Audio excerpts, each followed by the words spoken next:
Hello दोस्तों, कैसे आप सभी लोग। उम्मीद है सभी स्वस्थ होंगे, मस्त होंगे, जबरदस्त होंगे। तो यहाँ पे हम सभी क्या करने वाले हैं भाई साहब। आज हम लोग ऋग्वेदिक काल का आर्थिक जीवन देखने वाले हैं। ये ऋग्वेदिक काल बहुत लंबा चल गया है, अभी वैदिक काल ही लंबा चल गया है। तीसरी क्लास आ चुकी है ऋग्वेदिक काल पर, है ना। कल संडे भी हमारा, संडे को हमारा टारगेट होता है यूनिट 2 के लिए हम लोग क्या करें, सारे मैराथन करके यूनिट 2 के क्वेश्चन सॉल्व करें, मतलब एक एक यूनिट पकड़ते हैं। अब एक टेंशन की बात है कि कैसे करें। तो आज शनिवार को ही मैं ट्राई कर रहा हूँ कि आज जो यूनिट 2 की बची हुई क्लासेस है ना, पूरी कवर कर दूं सैटरडे को ही। हालांकि मुझे जाना भी है बाहर, बट जैसे बनेगा आज मैं सब कुछ छोड़ छाड़ के सैटरडे को पूरी क्लासेस यूनिट 2 की करने वाला हूँ, क्योंकि संडे को आपका यूनिट 2 का मैराथन होगा, ये क्लियर है, ठीक है ना। ऋग्वेदिक काल के आर्थिक जीवन की बात करते हैं। तो आर्यों का मुख्य जो जीवन था ग्रामीण था। अनुमान लगाया जाता है कि प्रारंभ में आर्यों का जीवन यायावरी प्रकृति का था, किंतु बाद में क्या हो गया, स्थायी हो गया। शुरुआत में यायावरी मतलब घुमंतु, मतलब कि पशुपालन ये लोग करते थे। बाद में स्थायी हो गया मतलब कि खेती की शुरुआत इन लोगों ने कर दी। आर्य लोग क्या अपनी छोटी छोटी बस्तियों में रहते थे। इनके जो मकान होते थे बेटा, मिट्टी के, खरपतवार के और बांस के बने होते थे। आपको भगवानपुरा से और पंजाब के 3 स्थलों से लोहे पूर्व अवस्था प्री आयरन पेज के कुछ लोकेशंस आपको मिली हैं, जो कि ऋग्वेदिक संस्कृति की पुष्टि करते हैं। ऋग्वेदिक काल के पशुपालन की बात करें हम लोग, तो ये लोग पशुपालन करते थे। एक महत्वपूर्ण पशुपालन था। ऋग्वेद में गौ संबंधी उल्लेख अनेक बार मिलता है। इससे मालूम चलता है कि जो इनकी यहाँ पे गाय थी, महत्वपूर्ण पशु मानी जाती थी। गाय क्या थी इनकी, महत्वपूर्ण पशु मानी जाती थी। इस बात को आपको याद रखना है।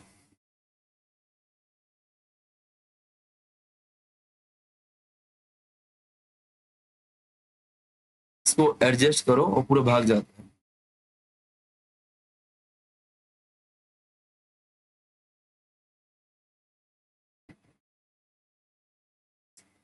गाय क्या आपकी महत्वपूर्ण पशु मानी जाती है, इस बात को आपको याद रखना है ना। आगे बात करते हैं। तो गौ से, यदि आपको गौ का हमारे ऋग्वेदिक काल में, तो गौ से संबंधित, गाय से संबंधित आप बहुत सारे क्या देख सकते हो बेटा, जो आपके बहुत सारे नाम है। जैसे कि आपके,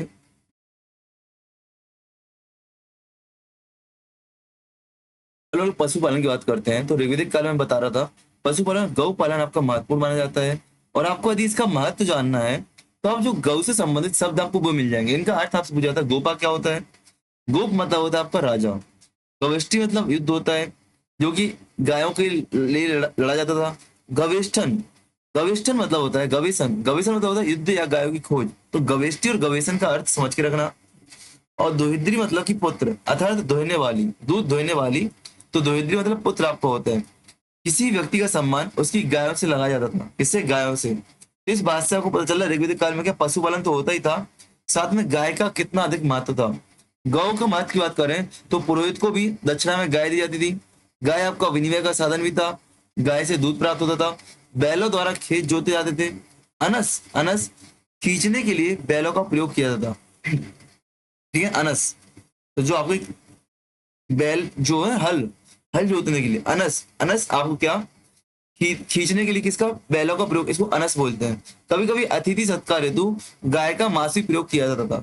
बात करें अन्य पालतू पशुओं की, अन्य पालतू पशुओं की जब बात करते हैं तो आपको अश्व मिल जाएगा। अश्व, क्या हड़प्पा सभ्यता में अश्व मिलता है, नहीं मिलता, लेकिन हड़प अश्व के कुछ कुछ साक्ष्य मिलते हैं आपको।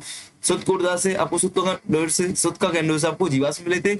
और लोथल से आपको हड़प्पा की मूर्ति इत्यादि मिली थी। अश्व की बात करें तो आर्यों के जीवन में महत्वपूर्ण था। गायों के अतिरिक्त घोड़े का सबसे महत्वपूर्ण स्थान था। भेड़ बकरी की बात करें तो आर्य भेड़ और बकरी भी पालते थे। भेड़ बकरी से मांस, ऊन, खाल प्राप्त होती थी। गंधार प्रदेशों में भेड़ अपनी चमकीली ऊन के लिए प्रसिद्ध थे। भैंस दूध के लिए, गधा भार ढोने के लिए, ऊंट भार ढोने के लिए, कुत्ता आपके लिए घर की रखवाली के लिए। मां से तो हिरण और सूअर को पालते थे। एग्रीकल्चर की बात करूं तो ऋग्वेदिक काल के शुरुआती जीवन में आपको एग्रीकल्चर नहीं दिखेगी, लेकिन ऋग्वेदिक काल की उच्च अवस्था में आपको कृषि दिखेगी। एग्रीकल्चर का महत्व धीमे धीमे बढ़ेगा। ऋग्वेद में 10,552 मंत्र, जिनमें से केवल 24 मंत्र कृषि से संबंधित है। इस बात से आपको पता चलता है कि कृषि कितनी कम महत्वपूर्ण थी। हालांकि वैदिक जो कृषक और कृषि कार्य है, तो वैदिक काल में कृषक को कृष्टि या चसरणी कहते हैं। ये आपसे पूछा जा सकता है, वैदिक काल में कृषि कार्य को कृष्टि या चसरणी बोलते हैं। इस बात को आपको याद रखना है। कृषक अपने खेतों को हल और बैल की सहायता से जोतकर बीज बोते थे। क्या, कृषक लोग जो हैं अपने खेतों को हल और बैल की सहायता से जोतकर बीज बोते थे। जोते हुए खेतों को उर्वरा और क्षेत्र कहते थे। याद रखना, क्षेत्र और उर्वरा। इसको बेटा जुते हुए खेतों के लिए, ये आपके लिए दोनों पॉइंट महत्वपूर्ण है।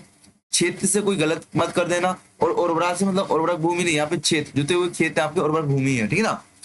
कृषि के संबंधित क्रियाओं की बात करें तो बुआई, कटाई, मड़ाई। एमपी इतना घटिया क्वेश्चन पूछता है, इसका क्रम पूछता है बार बार इसका, कि इस खेती में क्या क्या होता है। पहले आपकी क्या होती है, बुआई होती है, फिर कटाई होती है, मड़ाई होती है, ठीक है ना, थ्रेसिंग। पकी हुई दालों को, फसलों को दात्र या सृष्टि कहते हैं और हंसियों से काटा जाता है। पकी हुई फसल को क्या कहते हैं, दात्र कहते हैं या श्रेणी कहते हैं। ये आपका एमपी लेवल क्वेश्चन बेटा, याद रखना। पकी हुई फसलों को दात्र या श्रेणी कहते हैं और इनको हंसियों से काटा जाता है। सिंचाई व्यवस्था की बात करें तो फसलों की जो सिंचाई है प्राकृतिक से, वर्षा के जल से और नदी के जल से होती थी। नदी के जल से जो होती थी उसको हम क्या, स्वयंजा कहते, स्वयंजा, स्वयंजा नामक नाम रखते हैं, स्वयंजा। कृत्रिम सिंचाई की बात करें, यानी नहर है, स्वयंजा क्या नहर भी बोल सकते हैं, नहर। कृत्रिम सिंचाई की बात करें तो कुएं से सिंचाई होती थी, कुएं के जल से सिंचाई होती थी, इनको क्या, खतरी नुमा बोलते हैं।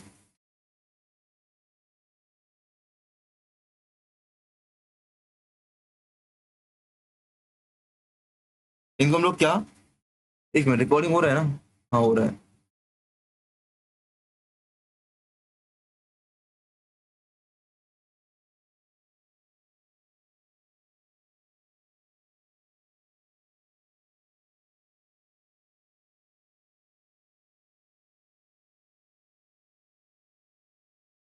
स्रोत की बात करो तो इसको कुआं का जल, खनित्रमा बोलते हैं, क्या, खनित्रमा का उपयोग किया था। कुएं से पानी, कुएं से पानी चक्र की सहायता से, भील की सहायता से, आपसे पूछा था भील, तो भील का यूज आपका ऋग्वेदिक काल में भी हो रहा है। अर्घट पढ़ते हैं ना, अर्घट का प्रयोग, तो यहाँ पे आपको ऋग्वेदिक काल में भील का प्रयोग हो रहा है। जल स्रोतों से खेतों तक पानी नालियों द्वारा पहुंचाया जाता था। संभवतः कृषि में खाद का भी प्रयोग होता था।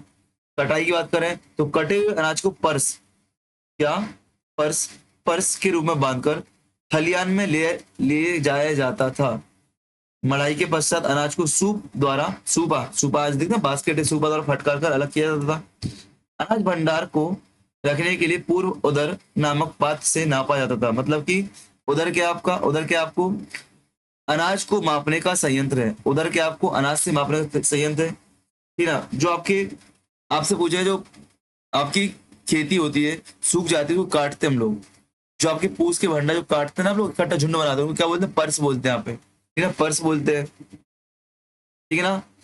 सिंचाई आपकी चक्र के द्वारा, नालियों के द्वारा हो रही थी। प्रमुख फसलों की बात करें तो प्रमुख फसलों में आपको दो प्रकार, ऋग्वेद में आपको दो मिलेंगे, यव और धान। ऋग्वेद में आपको दो प्रकार के अन्नों का प्रयोग मिलेगा, यव और धान। इन शब्दों को, इन शब्दों का ऋग्वेदिक काल में अर्थ पूर्णतः स्पष्ट नहीं था। यह आपका मतलब जो हो गया परवर्ती काल में, क्या, उत्तर वैदिक काल में यह आपका मतलब जो हो जाता है और धान का मतलब चावल हो जाता है। आपको उत्तर वैदिक काल में फसलें स्पष्ट दिखेंगी, बट ऋग्वेदिक काल में आपको फसलें स्पष्ट नहीं दिखेंगी। यह और धान आपको प्रॉपर यहाँ पे दिख रही है। इन दोनों के अतिरिक्त आपको किसी अन्य का उल्लेख ऋग्वेद में नहीं मिलता है, कि इसके अलावा यव और धन्य के अलावा आपको, धान्य के अलावा अन्न का उल्लेख नहीं मिलेगा, मतलब स्पष्ट आपको फसल नहीं मिलेगी। ऐसा कह लो जंगली फसल यहाँ पे मिल जाए आपको। बात करते हैं ऋग्वेदिक काल के शिल्प की बात करते हैं तो वस्त्र उद्योग, वस्त्र उद्योग में कपास और ऊन आपका महत्वपूर्ण था। स्त्री और पुरुष दोनों आपके क्या, वस्त्र उत्पादन में लगे हुए थे। वस्त्र उद्योग से संबंधित कार्यों की बात करें तो रंगाई और कढ़ाई प्रचलित थी और मुख्यतः महिलाएं इसमें दक्ष थी। बढ़ई की बात करें तो शिल्पियों में बढ़ई का प्रमुख स्थान था। ये लकड़ी के विभिन्न उपयोगी वस्तुएं बनाते थे, जैसे कोई रथ हो गया, ठीक है, रथ हो गया आपका। कमार की बात करो तो कमार धातु कर्मी थे। कमार, जो कमार थे, कुंभकार मिट्टी वाले होते हैं, कमार लोहार होते हैं, धातु कर्मी होते हैं। ये अयस, अयस से बने, आपके यहाँ पे अभी ऋग्वेदिक काल में आपको लोहे शब्द नहीं मिलेगा, कृष्ण अयस या श्याम अयस नहीं मिला आपको, सिर्फ अयस मिलेगा, सिर्फ अयस। इससे घरेलू बर्तन, कृषि उपकरण, अस्त्र शस्त्र का निर्माण करते थे। तो यहाँ पे लिखा है अयस की बात करते हैं तो इस काल में अयस का अर्थ सामंता तामिस होता था और इससे निर्मित वस्तुएं तलवार, बर्छा, परशु, भाला, वाड़ग, हेलमेट आदि थी, ठीक है ना। पुरातात्विक उत्खनन से प्रमाणित होता है कि 1000 ईसा पूर्व से पहले भारत में लोहे का व्यापक प्रयोग प्रचलित नहीं था, ठीक है ना। कुम्हार की बात करते हैं तो कुम्हार का व्यवसाय भी महत्वपूर्ण था। मिट्टी के बर्तन बनाते थे, पात्र बनाते थे, उपयोगी वस्तु बनाते थे। स्वर्णकार सोने तथा अन्य कीमती पदार्थ के आभूषण बनाते थे। चमार आपके चमड़ों से परिचित थे बेटा, थैले, कौड़े, लगाम, प्रत्यंचा इत्यादि पे काम करते थे। विसर्ज, विसर्ज का व्यापार था। विसर्ज जो आपके डॉक्टर होते थे, फिजिशियन होते थे, विसर्ज, ये शब्द आपसे पूछा गया है। अश्विन का आपने नाम सुन ही लिया है, वरुण का नाम आपने सुना लिया है, ठीक ना। वरुण को भी भिषज कहते थे। तो भिषज आपका व्यवसाय प्रचलित था, जो कि डॉक्टर है, फिजिशियन आपका होता था। ऋग्वेद में अश्विन और वरुण भिषज के रूप में फेमस है, ठीक है ना। चमार आपका हो गया चमड़े की वस्तु है। स्वर सोने, कुमार मिट्टी, अयस तांबा वाला हो गया, कमार तांबा वाला हो गया, बढ़ई आपका लकड़ी वाला हो गया, ठीक है। ये आपके प्रयोग शब्द हो गए। भिषज आपका यहाँ पे महत्वपूर्ण हो जाएगा। व्यवसाय की प्रगति की बात करें तो अभी यहाँ पे व्यवसाय आपका अनुमानसिक नहीं था। अगर मैं बेटा हूं तो मैं कुछ कर लूंगा, आप पिता हो तो आप कुछ कर लोगे, कोई भी कुछ करता रहेगा। क्या हम लोग कोई भी खेती करते रहेंगे, कोई भी हम लोग क्या आपका व्यापार करते रहेंगे। यहाँ पर ऋग्वेद के 9वें मंडल में एक मंत्र का उल्लेख मिलता है, जिसमें एक ही परिवार के अलग अलग व्यवसाय करते हैं। एक ही परिवार के सदस्य क्या होते हैं आपके, अलग अलग व्यवसाय करते हैं, ठीक ना। व्यापार वाणिज्य में ऋग्वेदिक काल के मुख्यतः लोग पशुपालक या कृषि थे, लेकिन व्यापार वाणिज्य में भी रुचि रखते थे। विभिन्न प्रकार की विनिमय प्रणाली प्रचलित थी। गाय के आधार पर, निष्क के आधार पर। निष्क यहाँ पे कोई मुद्रा नहीं थी, याद रखना। ऋग्वेदिक काल में निष्क और शतमान कोई मुद्राएं नहीं है, आपके आभूषण है, जो कि व्यापार विनिमय प्रयोग हो रहे हैं। यहाँ पे लिखा है निष्क क्या है, गले में धारण करने योग्य आभूषण था, जो कि आपको व्यापार में विनिमय के तौर पर प्रयोग किया जाता था। व्यापारिक लेन देन की बात करूं तो खरीद बिक्री के समय मोल भाव किया जाता होगा। व्यापार विनिमय मुक्त वस्तुओं का होता था, शिल्प का, चमड़ा का, चादर का, वस्त्र का, इत्यादि इत्यादि वस्तुओं का, ठीक है। यहाँ पे आपको निष्क और शतमान आपको याद रखना है बस, और बार्टर सिस्टम आपको याद रखना है, विनिमय प्रणाली आपको याद रखनी है। स्थल व्यापार की बात करूं तो स्थल व्यापार में आपको बैलगाड़ी, रथ, हर पशु आपको मिलेंगे। जल व्यापार में बात करूं आपको तो नौका मिल जाएगा, जहाज मिल जाएगा, ठीक है ना, नौका मिल जाएगा, जहाज मिल जाएगा। ऋग्वेदिक लोग क्या, जो ऋग्वेदिक कालीन लोग थे, रोजमर्रा के जीवन में विदेशी व्यापार भी करते थे। क्या, संभवतः लोग विदेशी व्यापार भी करते थे। ऋग्वेद में समुद्री यात्रा के दौरान जलयान के नष्ट होने का उल्लेख है, याद रखना। ऋग्वेद में क्या उल्लेख बेटा, समुद्री यात्रा के दौरान जलयान नष्ट होने का उल्लेख है। इस बात से आपको मालूम चलता है कि ऋग्वेदिक कालीन लोग समुद्र में यात्रा करते थे, पानी में यात्रा करते थे। समुद्र पार करने के लिए दोष बारा नहीं था। ये उत्तर वैदिक काल और ब्राह्मणवादी समाज में आएगा कि आपको समुद्री व्यापार दोष हो जाएगा। किंतु कुछ विद्वान के अनुसार समुद्र अर्थात विशाल जलराशि भी हो सकती है। इसी आधार पर कुछ विद्वान मानते हैं कि ऋग्वेदिक काल के लोग समुद्री यात्रा से पूर्णतः परिचित नहीं थे। कुछ लोग मानते हैं परिचित थे, कुछ लोग मानते हैं नहीं परिचित थे। बस आपको रखना ये लोग परिचित थे। पणि शब्द की बात आती है तो पणि पता है पशुओं को चोर था, हालांकि व्यापारी वर्ग में भी आता था, ठीक है ना। पणि व्यापार और वाणिज्य से जुड़े प्रमुख समुदाय थे। तो यहाँ पे शब्द आपको पणि याद रखना है, समुद्र व्यापार याद रखना है आपको, ठीक है ना। निष्क सतमान याद रख लेना आपको, भीषज आपको याद रख लेना है, कमार, चमार, कुमार, अयस, ये आपको शब्द याद कर लेना है। यहाँ पे शब्दावली आपकी महत्वपूर्ण बेटा। और देखो ये शब्दावली कम से कम 4 से 5 बार रिपीट हो गई है ऋग्वेदिक काल की। ये शब्दावली 4 से 5 बार रिपीट हो गई। अब नहीं लगता मुझे महत्वपूर्ण आपके लिए याद नहीं हो पाई होंगी। अब आते हैं उत्तर वैदिक काल पर। किस बात है बेटा, उत्तर वैदिक काल पर एक छोटा सा टाइम पीरियड आपके लिए मिलेगा। एक संक्रमण काल रहेगा मनुष्य, जहां पर पशुपालन से आपके क्या स्थायी जीवन की ओर होगा। आपको जो जनपद दिखेगी, जनपद आपको विशेष रूप में आप पे दिखेगी। यहाँ पे जो महिलाओं की स्थिति उसमें बदलाव दिखेगा, आपको व्यापार में बदलाव दिखेगा। यहाँ पे आप तांबे से हम लोग लोहे की तरफ बढ़ेंगे। मतलब कि यहाँ पे आपका जो देखना है मेन था, मोस्टली आपको वही चीजें दिखेंगी जो आपके ऋग्वेदिक काल में आप लोग पढ़ चुके हैं, लेकिन उनमें क्या परिवर्तन हुए उनको आपको यहाँ पे देखना है। क्या क्या परिवर्तन हुए उनको आपको यहाँ पे देखना है। जैसे बात करते हैं हम लोग उत्तर वैदिक काल के अध्ययन के लिए मुख्यतः चित्रित दूसरे मधुबान और लोहे के उपकरण महत्वपूर्ण साक्ष्य माने जाते हैं। पुरातात्विक रूप से 1000 ईसा पूर्व के लगभग पाकिस्तान के गंधार से लोहे के उपकरण प्राप्त हुए हैं। 800 ईसा पूर्व के आसपास में गंगा यमुना दोआब से अतरंजी खेड़ा से लोहे के उपकरण प्राप्त हुए। यह पहली बार था कि कृषि संबंध में लोहे के उपकरण प्राप्त हुए। कृषि संबंध में लोहे के उपकरण प्राप्त हुए।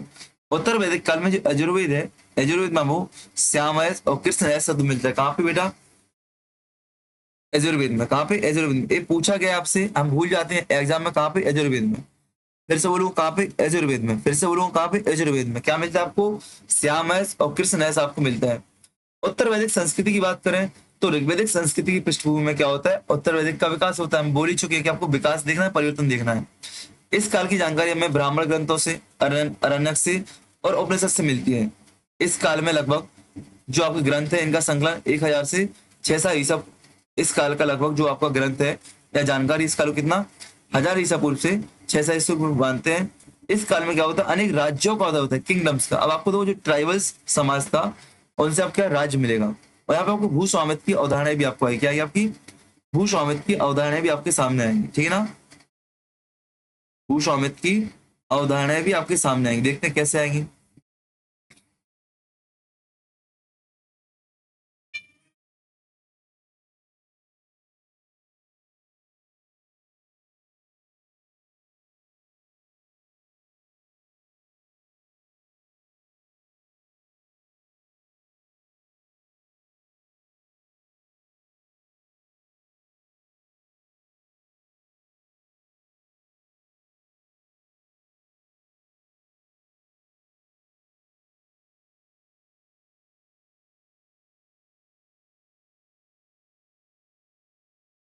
उत्तर वैदिक काल में आपको क्या राज्य दिखेंगे, आप ट्राइबल्स कम्युनिटी आपको दिखेंगे, लेकिन उनके राज्य बन जाएंगे, क्या आप लोग क्षेत्र विस्तार करेंगे।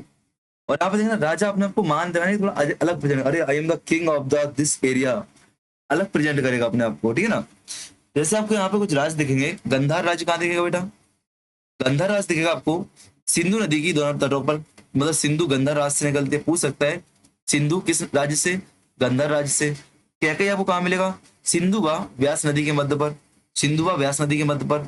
मध्य की बात करूं, मध्य राष्ट्र आपको सियालकोट में मिलेगा।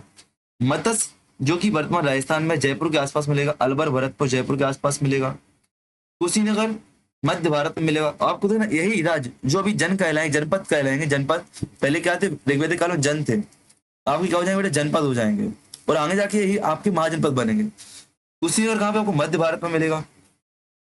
इसका संबंध सिंधु क्षेत्र से बताया गया बट है नहीं, ठीक ना। कुरुक्षेत्र की बात करूं आपसे, तो भरत और पुरुजनों के संघ से मिलेगा आपको कुरुक्षेत्र, भरत और पुरुजन, ठीक है ना। उत्तरी दुआब में आपको मिलेगा गंगा यमुना के। पांचाल बरेली बदायूं फर्रुखाबाद, ये आपसे वर्तमान एरिया पूछता है। कौशल की बात करूं तो कौशल आपको सरयू नदी पर, काशी आपको वाराणसी नदी पर, और विदय आपको सदा नीरा अर्थात आधुनिक गंडक नदी के आसपास मिलेगा। फिर से देखो मैं आपसे बोलूंगा, राज्य पढ़ो, राज्यों के नाम पढ़ो बेटा। गंधार सिंधु नदी पर, कैकेयी आपको सिंधु नदी और व्यास नदी के मध्य में, मद्र आपको सियालकोट में, मत्स्य आपको वर्तमान राजस्थान क्षेत्र में, अलवर भरतपुर जयपुर में, कुशीनगर आपको मध्य भारत में, कुरु आपको भरत और पुरु दोनों जनों में, पांचाल आपको बरेली बदायूं फर्रुखाबाद में, बरेली बदायूं फर्रुखाबाद में, कौशल आपको सरयू नदी पर, काशी आपको वर्णावती नदी, काशी कहाँ पे, वर्णावती नदी पर, वर्णावती नदी पर, विदय आपको सदानीरा गंडक नदी पर, ठीक है ना। इनको आपको याद कर लेना है। बात करते हैं उत्तर वैदिक काल का विस्तार। अब देखो उत्तर वैदिक काल के विस्तार की बात करें तो अब मैप बनाओ, यहाँ पे देखो उत्तर वैदिक काल में जो यहाँ पे लोग थे, तो इस तरफ पूर्वी विस्तार कहाँ पे होगा इनका, पूरब में विस्तार होगा, पूरब और दक्षिण की तरफ इनका विस्तार होगा, ठीक है ना। तो लिखा है कि आर उत्तर वैदिक काल में कहाँ पे विस्तार, गंगा यमुना दोआब क्षेत्र में हुआ था। क्यों भैया, जंगल काटने के लिए अब लोहा मिल गया था, आग मिल गई थी जलाने के लिए, देखा ना कि लोहे के उपकरण से क्या हुआ कि दोआब क्षेत्र के घने जंगलों को साफ करना अधिक सुगम हो गया। वैदिक सभ्यता का प्रसार राजकुमारों के प्रयासों से नहीं बल्कि पुरोहितों द्वारा अग्नि को नए प्रदेशों में ले जाने पर और जंगलों को साफ करने से। ये आपसे पूछा गया, यहाँ पे आता है पुरोहित का नाम आता है, बताऊंगा अभी मैं।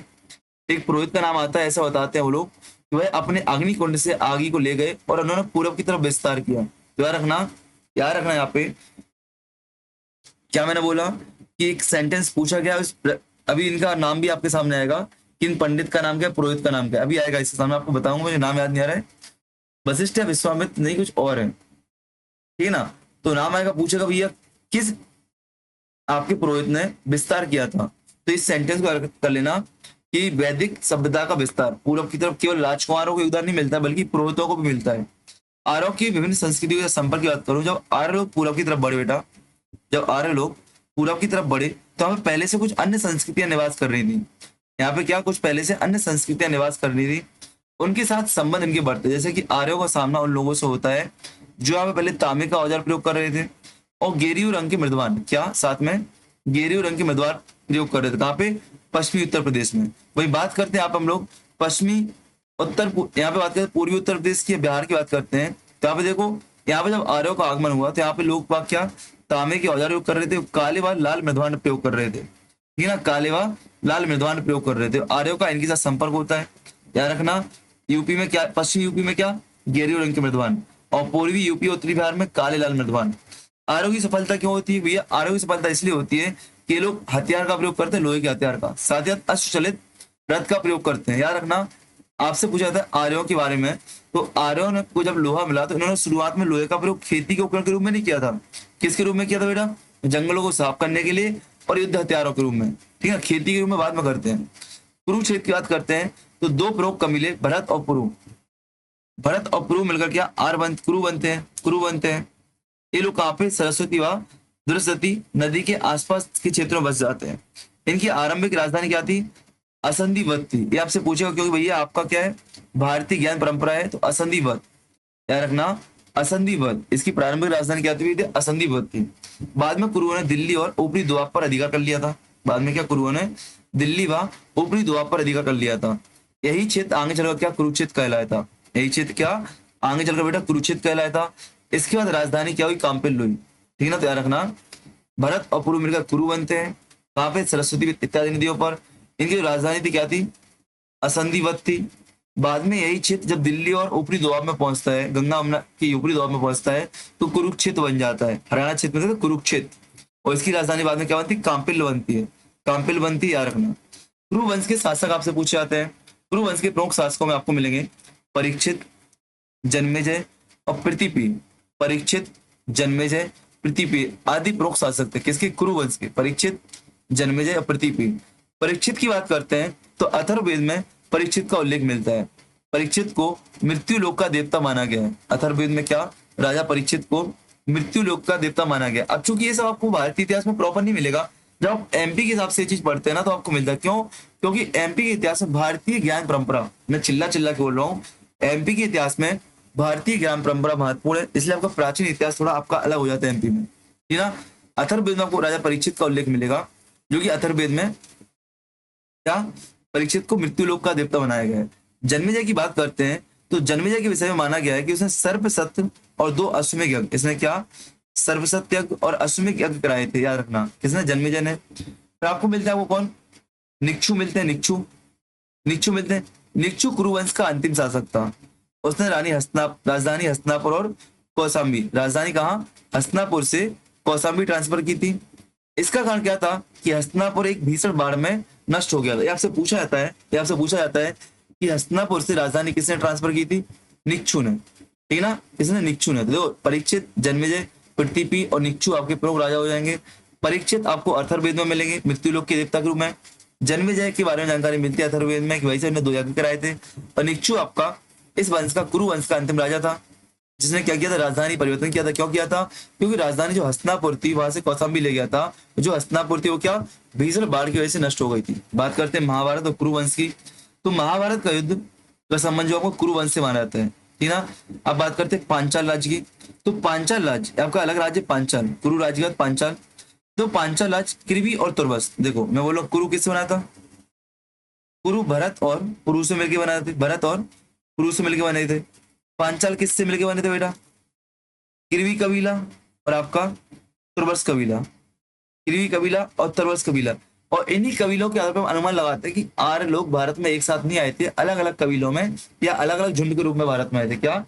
अलग अलग कबीलों में या अलग अलग झुंड में भारत में आए थे। ठीक है ना, आर्यों की शाखाओं को मिलकर क्या पांचाल राज्य की स्थापना की। क्या आर्यों की शाखाओं ने मिलकर पांचाल राज्य की स्थापना की। इस बात को आपको याद रखना है। प्रवाहर जवली, प्रवाहर जवली आपके पांचाल के प्रमुख शासक थे। प्रवाहर जवली आपको मिलेंगे, प्रवाहर जेवली आपको पांचाल में प्रमुख शासक मिलेंगे। याद रखना, ये विद्वानों के रक्षक थे, दार्शनिक विचार। आपको बता दूं, पांचाल राज्य आपके लिए जाना जाता है दार्शनिक राजाओं के लिए। पांचाल राज्य आपके लिए इतिहास में दार्शनिक राजाओं के लिए जाना जाता है।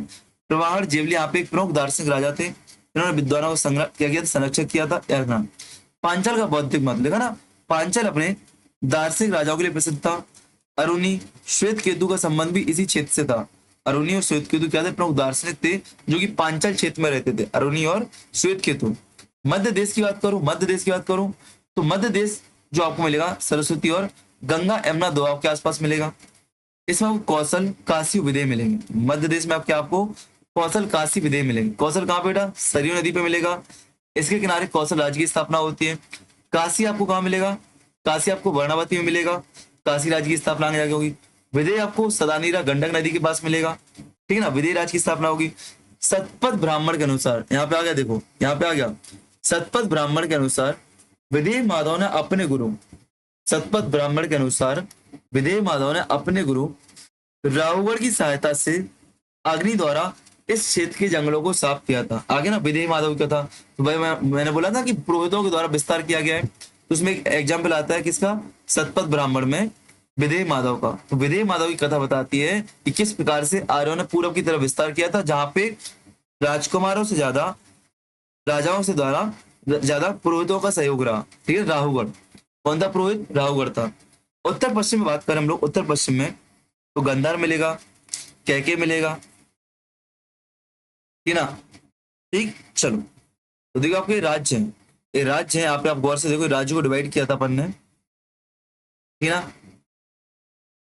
पश्चिमी उत्तर प्रदेश देख लिया अपन ने, यहाँ पे बिहार देख लिया, कुरु राज्य देख लिया हमने, कुरु देख लिया, कुरु देखा हमने, कुरु देखा, कुरु को हमने क्या देखा बेटा आपका, महाभारत पांचाल देख लिया हमने, पांचाल का हमने मध्य देश देख रहे हैं, मध्य देश में आपको क्या मिलेगा, कौशल मिलेगा, काशी मिलेगा, विदेह मिलेगा, देख लिया। अब उत्तर पश्चिमी राज्यों की बात करते हैं, उत्तर पश्चिमी राज्यों की।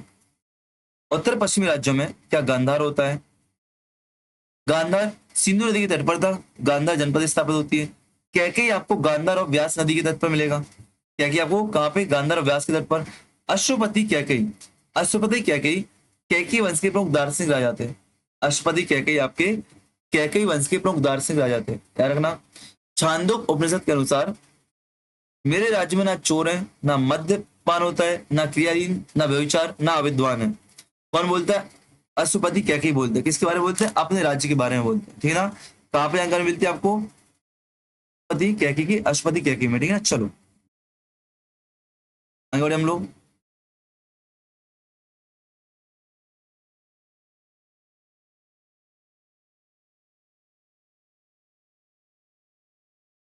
आगे मिलते हैं हम लोग।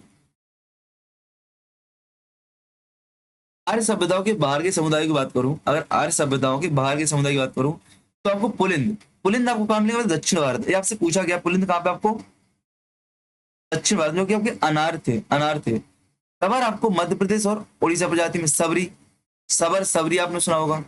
व्रात आपको, व्रात मगध क्षेत्र में आपको मिल जाएगा, व्रात। निषाद आपको विभिन्न वनवासी समुदाय थे, निषाद, निषाद। रामायण पढ़ा होगा, और रामायण में जैसे ही भगवान राम अयोध्या से निकलते हैं वनवास के लिए और अयोध्या साम्राज्य की सीमा पार करते हैं, तो वहां पे निषाद राज मिलते हैं आपको, मिलते कि नहीं मिलते हैं। तो आर्यों से बाहर निषाद, एग्जाम्पल मिल गया। यार रखना, एमपी की हिस्ट्री में मैं फिर से बोल रहा हूँ आपका कि महत्वपूर्ण क्या है आपका, भारतीय ज्ञान परंपरा। क्वेश्चन आते हैं, ये आपके लिए महत्वपूर्ण है। पुलिंद आपको दक्षिण भारत में, सवर आपको मध्य प्रदेश उड़ीसा में, व्रात आपको मगध क्षेत्र में, निषाद आपको विभिन्न वनवासी समुदाय में, ठीक है ना। उत्तर वैदिक कालीन समाज की बात करूं, उत्तर वैदिक कालीन समाज की बात करूं तो ध्यान रखना निम्न बिंदुओं को आपको समझना है। वर्ण व्यवस्था, ठीक है ना, वर्ण व्यवस्था कौन कौन है देखते हैं हम लोग। तो दो ऋग्वेदिक काल में जो समाज था आपका, ऋग्वेदिक काल में जो समाज था वो वर्ण व्यवस्था पर आधारित था, लेकिन वहां पे जो वर्ण थे आपके जन्म के आधार पर नहीं थे, कर्म के आधार पर थे, और आपको स्पष्ट रूप से वर्ण व्यवस्था वहां पर नहीं दिखाई देती है। ऋग्वेद के जो 10वां मंडल था वहां पर हमने पुरुष सूक्त देखा था, उसमें आपको वर्ण व्यवस्था दिखती थी, ठीक ना। और वर्ण व्यवस्था में देखा था कि एक आदि पुरुष ब्रह्मा के आपके शरीर से उत्पन्न थे, मुख से आपके कौन थे, आपके पुरोहित थे, भुजाओं से क्षत्रिय थे, क्षत्रिय थे, जंघाओं से वैश्य थे, और पैरों से शूद्र थे। कहाँ पे देखा था हमने, ऋग्वेदिक काल में देखा था। अब आते हैं उत्तर वैदिक काल में, तो यहाँ पे देखा, देखो उत्तर वैदिक काल में आपकी चतुर्वर्ण व्यवस्था पूर्णतः स्थापित हो गई थी। अब चारों वर्णों में भेदभाव स्पष्ट रूप से दिख रहा था, चारों वर्णों में अलग अलग संबोधन प्रयुक्त था। जैसे ब्राह्मण के लिए यही, ये आपसे पूछा गया है उत्तर वैदिक काल में ब्राह्मण के लिए यही, मतलब सम्मान है, कैसे आप बुला रहे हो, किसी को बुलाने के हिसाब से लिखा गया, आप लिखा ना संबोधन मतलब बुलाना, यही यही मतलब आइए, प्यार से आइए, सम्मान पूर्वक शब्द है। आगच्छक क्षत्रिय, आगच्छक क्षत्रिय, वैश्य को आदरव, आदरव, और शुद्ध आधव, ए आओ इधर, इधर आओ, ऐसे उठपटांग तरीके से बुलाएंगे, ठीक ना। याद रखना, ये आपके लिए क्रम लगाने के लिए पूछ सकता है, सुमिलित करने के लिए पूछ सकता है, ये आपके लिए महत्वपूर्ण है। ब्राह्मण के लिए यही, क्षत्रिय के लिए आगच्छक, वैश्य के लिए आदरव, और शूद्र के लिए आदव शब्द का प्रयोग किया गया है। शूद्र के लिए क्या, आदव शब्द का प्रयोग किया जाता है, ठीक है ना। द्विज के लिए, द्विज, द्विज कौन होते थे इस काल में, द्विज जो आपके ऊपर के 3 वर्ण आपको मिलेंगे वो द्विज होते थे, जैसे ब्राह्मण क्षत्रिय वैश्य, ब्राह्मण क्षत्रिय वैश्य, ठीक है ना। द्विज का अर्थ क्या होता है, दूसरा जन्म, इनको आपको उपनयन संस्कार भी प्राप्त थे, द्विजों को आपको उपनयन संस्कार भी प्राप्त थे। यज्ञोपीत क्या होता है? जनेऊ आपने सुना होगा, यज्ञोपीत जनेऊ सुना होगा। तो ये लोग जनेऊ धारण करते थे। यज्ञोपीत क्या था? कोई जनेऊ था, जनेऊ धारण करते थे। लेकिन लेकिन तैत्रीय ब्राह्मण के अनुसार द्विज लोग जनेऊ धारण करते थे, लेकिन आपको तीनों को अलग अलग जनेऊ, जैसे आपको ब्राह्मण को सूत का जनेऊ आपको मिलेगा, कॉटन का। क्षत्रियो को आपको ऊन का जनेऊ मिलेगा और वैश्यों को आपको ऊन का जनेऊ मिलेगा। क्या शूद्रों को जनेऊ धारण करने का अधिकार था? नहीं था। उपनयन संस्कार संबंधी ऋतु, तो आपके उपनयन भी अलग अलग काल में होते थे, ठीक है। ब्राह्मण वसंत ऋतु में, क्षत्रिय ग्रीष्म ऋतु में, वैश्य आपके शीत ऋतु में ये उपनयन संस्कार करवाते थे, ठीक है ना। ब्राह्मण कहाँ पे? वसंत ऋतु में, क्षत्रिय ग्रीष्म ऋतु में और वैश्य आपके शीत ऋतु में क्या कराते? उपनयन संस्कार कराते थे। इस बात को आपको याद रखना है, ठीक है ना। ब्राह्मण वसंत में, क्षत्रिय गर्मी में और वैश्य आपके ठंडियों में, ठीक है ना, उपनयन संस्कार होते थे। फिर से देखो, ब्राह्मण सूत का, कॉटन का जनेऊ धारण करता था, क्षत्रिय ऊन का और वैश्य ऊन का, ठीक है ना। द्विज कौन है बेटा? जो आपके तीन वर्ण है, आपके ब्राह्मण क्षत्रिय वैश्य आपके द्विज हैं, ठीक है ना। बात करें आगे उपनयन संस्कारों की, तो ब्राह्मण वसंत ऋतु में, क्षत्रिय ग्रीष्म ऋतु में, वैश्य आपके शीत ऋतु में क्या उपनयन संस्कार कराते थे। वर्ण के कर्तव्यों की बात करें तो आपको ऐत्रेय ब्राह्मण में क्या बेटा? ऐत्रेय ब्राह्मण में चारों वर्णों के कर्तव्यों का उल्लेख मिल जाए। तो सबसे पहले आपको ऐत्रेय ब्राह्मण याद रखना है और चारों वर्णों के कर्तव्य आपको याद रखना है। नंबर एक, ब्राह्मण। ब्राह्मण क्या करता था? समाज में ब्राह्मण सर्वोच्च स्थान था। प्रारंभ में ब्राह्मण 16 पुरोहितों में से केवल एक पुरोहित था। क्या? ब्राह्मण 16 पुरोहितों में से केवल एक पुरोहित था, किंतु कालांतर में यज्ञों के बढ़ते महत्व के कारण क्या होगा? समाज में सर्वोच्च स्थान प्राप्त हो गया, ठीक है ना। और ब्राह्मण अपने राजा सोम को मानते थे। ब्राह्मण क्या? अपना राजा सोम को मानते थे। सोम किसको मानते थे? ब्राह्मण अपना राजा सोम को मानते थे, ठीक है ना। क्षत्रिय क्या करते थे? ब्राह्मणों के बाद क्षत्रिय थे। क्षत्रिय का अर्थ अब यहाँ पे क्या हो गया? पहले क्षत्रिय क्या था भैया? जो आपकी रक्षा कर रहा है, किसकी? समाज के लोगों की। बट यहाँ पे क्या होगा? क्षत्रिय का अर्थ क्षेत्र पर अधिकार रखने वाला हो, क्या होगा? रूलर ऑफ द टेरिटरी, क्षेत्र पर अधिकार रखने वाला हो गया।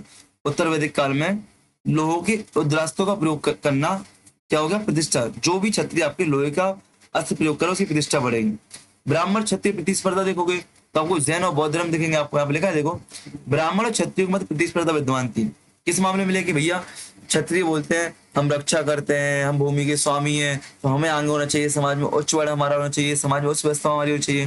भाई ब्राह्मण बोलते हैं अरे कहाँ तुम राजा, हमने आपको बनाया है, मैंने आपको यज्ञ कराया है, मैंने आपको ये कराया है, मैं ज्ञानवान हूँ, मुझे महान होना चाहिए। दोनों में क्या होता है भैया? प्रतिस्पर्धा होती है। इसी प्रतिस्पर्धा के कारण क्षत्रिय शासक क्या होते हैं? दार्शनिक राजा बनते हैं। हमने क्या पढ़ा? विधेय माधव, कैकेयी, ठीक है ना, दशरथ, दशरथ पांचाल राज्य में मिलेंगे आपको, ठीक है ना। तो पांचाल राज्यों को बहुत सारे दार्शनिक राजा मिलेंगे। शतपथ ब्राह्मण में एक स्थान पर क्षत्रिय को ब्राह्मण से श्रेष्ठ बताया गया। कहाँ पे? शतपथ ब्राह्मण। इस सेंटेंस आपसे पूछ सकता है, इस सेंटेंस आपसे पूछ सकता है, ठीक है ना। वैश्यों की बात करूं, वैश्यों की बात करूं तो वैश्य वर्ग समाज में उत्पादक वर्ग और करदाता थे। क्या थे बेटा? उत्पादक वर्ग थे और करदाता थे। वैश्यों में क्या थे? उत्पादक वर्ग थे, करदाता थे। इस बात को आप करना है। शतपथ ब्राह्मण में अनस्य बलीकृत कहा गया है। वैश्य को क्या? शतपथ ब्राह्मण में अनस्य बलीकृत कहा गया, मतलब टैक्स से देने वाला, टैक्स से देने वाला अनस्य बलीकृत कहा गया है। शूद्रों की बात करूं तो शूद्रों को अनस्य स्प्रे, मतलब कि जिनको हम छू नहीं सकते हैं, अस्पृश्य कहा गया है, अनस्य प्रेस कहा गया है। कहाँ पे? शतपथ ब्राह्मण में। अतः तीनों वर्णों का सेवक कहा गया है। शतपथ ब्राह्मण में शूद्रों को सौम यज्ञ में भाग लेने का उल्लेख मिलता है और मैथिली संहिता में धनी शूद्रों का भी उल्लेख मिलता है कि शूद्र के धनी थे। गोत्र परंपरा कहाँ से बेटे? गोत्र क्या हो गया? समाज चल रहा है हमारा, क्या अभी उत्तर वैदिक कालीन समाज चल रहा है। गोत्र देखो तो उत्तर वैदिक काल में गोत्र की अवधारणा पहली बार आती है। कब? उत्तर वैदिक काल में। और गोत्र का शाब्दिक अर्थ क्या होता है? वैसे गवेष्टि होता है, जहां पर पूरे स्थान समूह का गोधन बांधा जाता है। गोधन जो कि गौ है उनको बांध दिया जाता था। ये आपका गोत्र का क्या होता है? गोत्र का शाब्दिक अर्थ होता है। लेकिन बाद में इसका अर्थ परिवर्तन हो गया और बाद में क्या हो गया कि एक ही मूल पुरुष से जन्मे व्यक्ति का समूह, क्या? एक ही मूल पुरुष से उत्पन्न व्यक्तियों का समूह, इसका अर्थ हो गया। गोत्र के विकास की बात करूं तो प्रारंभिक व्यवस्था केवल ब्राह्मणों तक सीमित थी, बाद में क्षत्रियों और वैश्यों तक हो गई। प्रारंभ में क्या थी बेटा? आपकी गोत्र व्यवस्था ब्राह्मणों तक सीमित थी, बाद में क्या हो गया आपका? क्षत्रियों और वैश्यों तक भी आपकी गोत्र व्यवस्था पहुंच गई, ठीक है ना। प्रारंभ में क्या थी? क्षत्रियो वैश्य ब्राह्मणों में, बाद में क्षत्रियो और वैश्यों तक गोत्र हो गई। आप देख लो, आपसे कल गोत्र पढ़ा था हमने, कल हम लोग क्या पढ़ रहे थे? कल वहां पे गोत्र पढ़ रहे थे हम लोग, और मैंने बोला हाँ कुल किस कुल का होता है, जो फसल क्रॉप्स पढ़ रहे थे, ठीक ना। तो गोत्र में कौन बेटा, कश्यप गोत्र, वशिष्ठ गोत्र, भृगु गोत्र, गौतम गोत्र, भारद्वाज। तो प्रमुख 7 गोत्र माने जाते हैं कि ऋषियों के नाम पे, सप्त ऋषियों के नाम पे आपको गोत्र शुरू होते हैं। इन 7 गोत्रों के नाम रखना, कश्यप, वशिष्ठ, भृगु, गौतम, भारद्वाज, अत्रि, विश्वामित्र। इन 7 गोत्र के अलावा और कोई प्रमुख 7 गोत्र नहीं है, इनके नाम याद करो बेटा। कश्यप गोत्र, वशिष्ठ गोत्र, भृगु गोत्र, गौतम गोत्र, भारद्वाज गोत्र, अत्रि गोत्र, विश्वामित्र गोत्र। 8वां गोत्र अगस्त माना जाता है, याद रखना। ये अपने 8 गोत्र आपके ऋषि से संबंधित है। तो 7 गोत्र में जो 7 गोत्र हैं, उसमें अगस्त नाम नहीं आता है, और मैं आपका अगस्त नाम नहीं आता, इस बात को आपको याद रखना है, ठीक ना।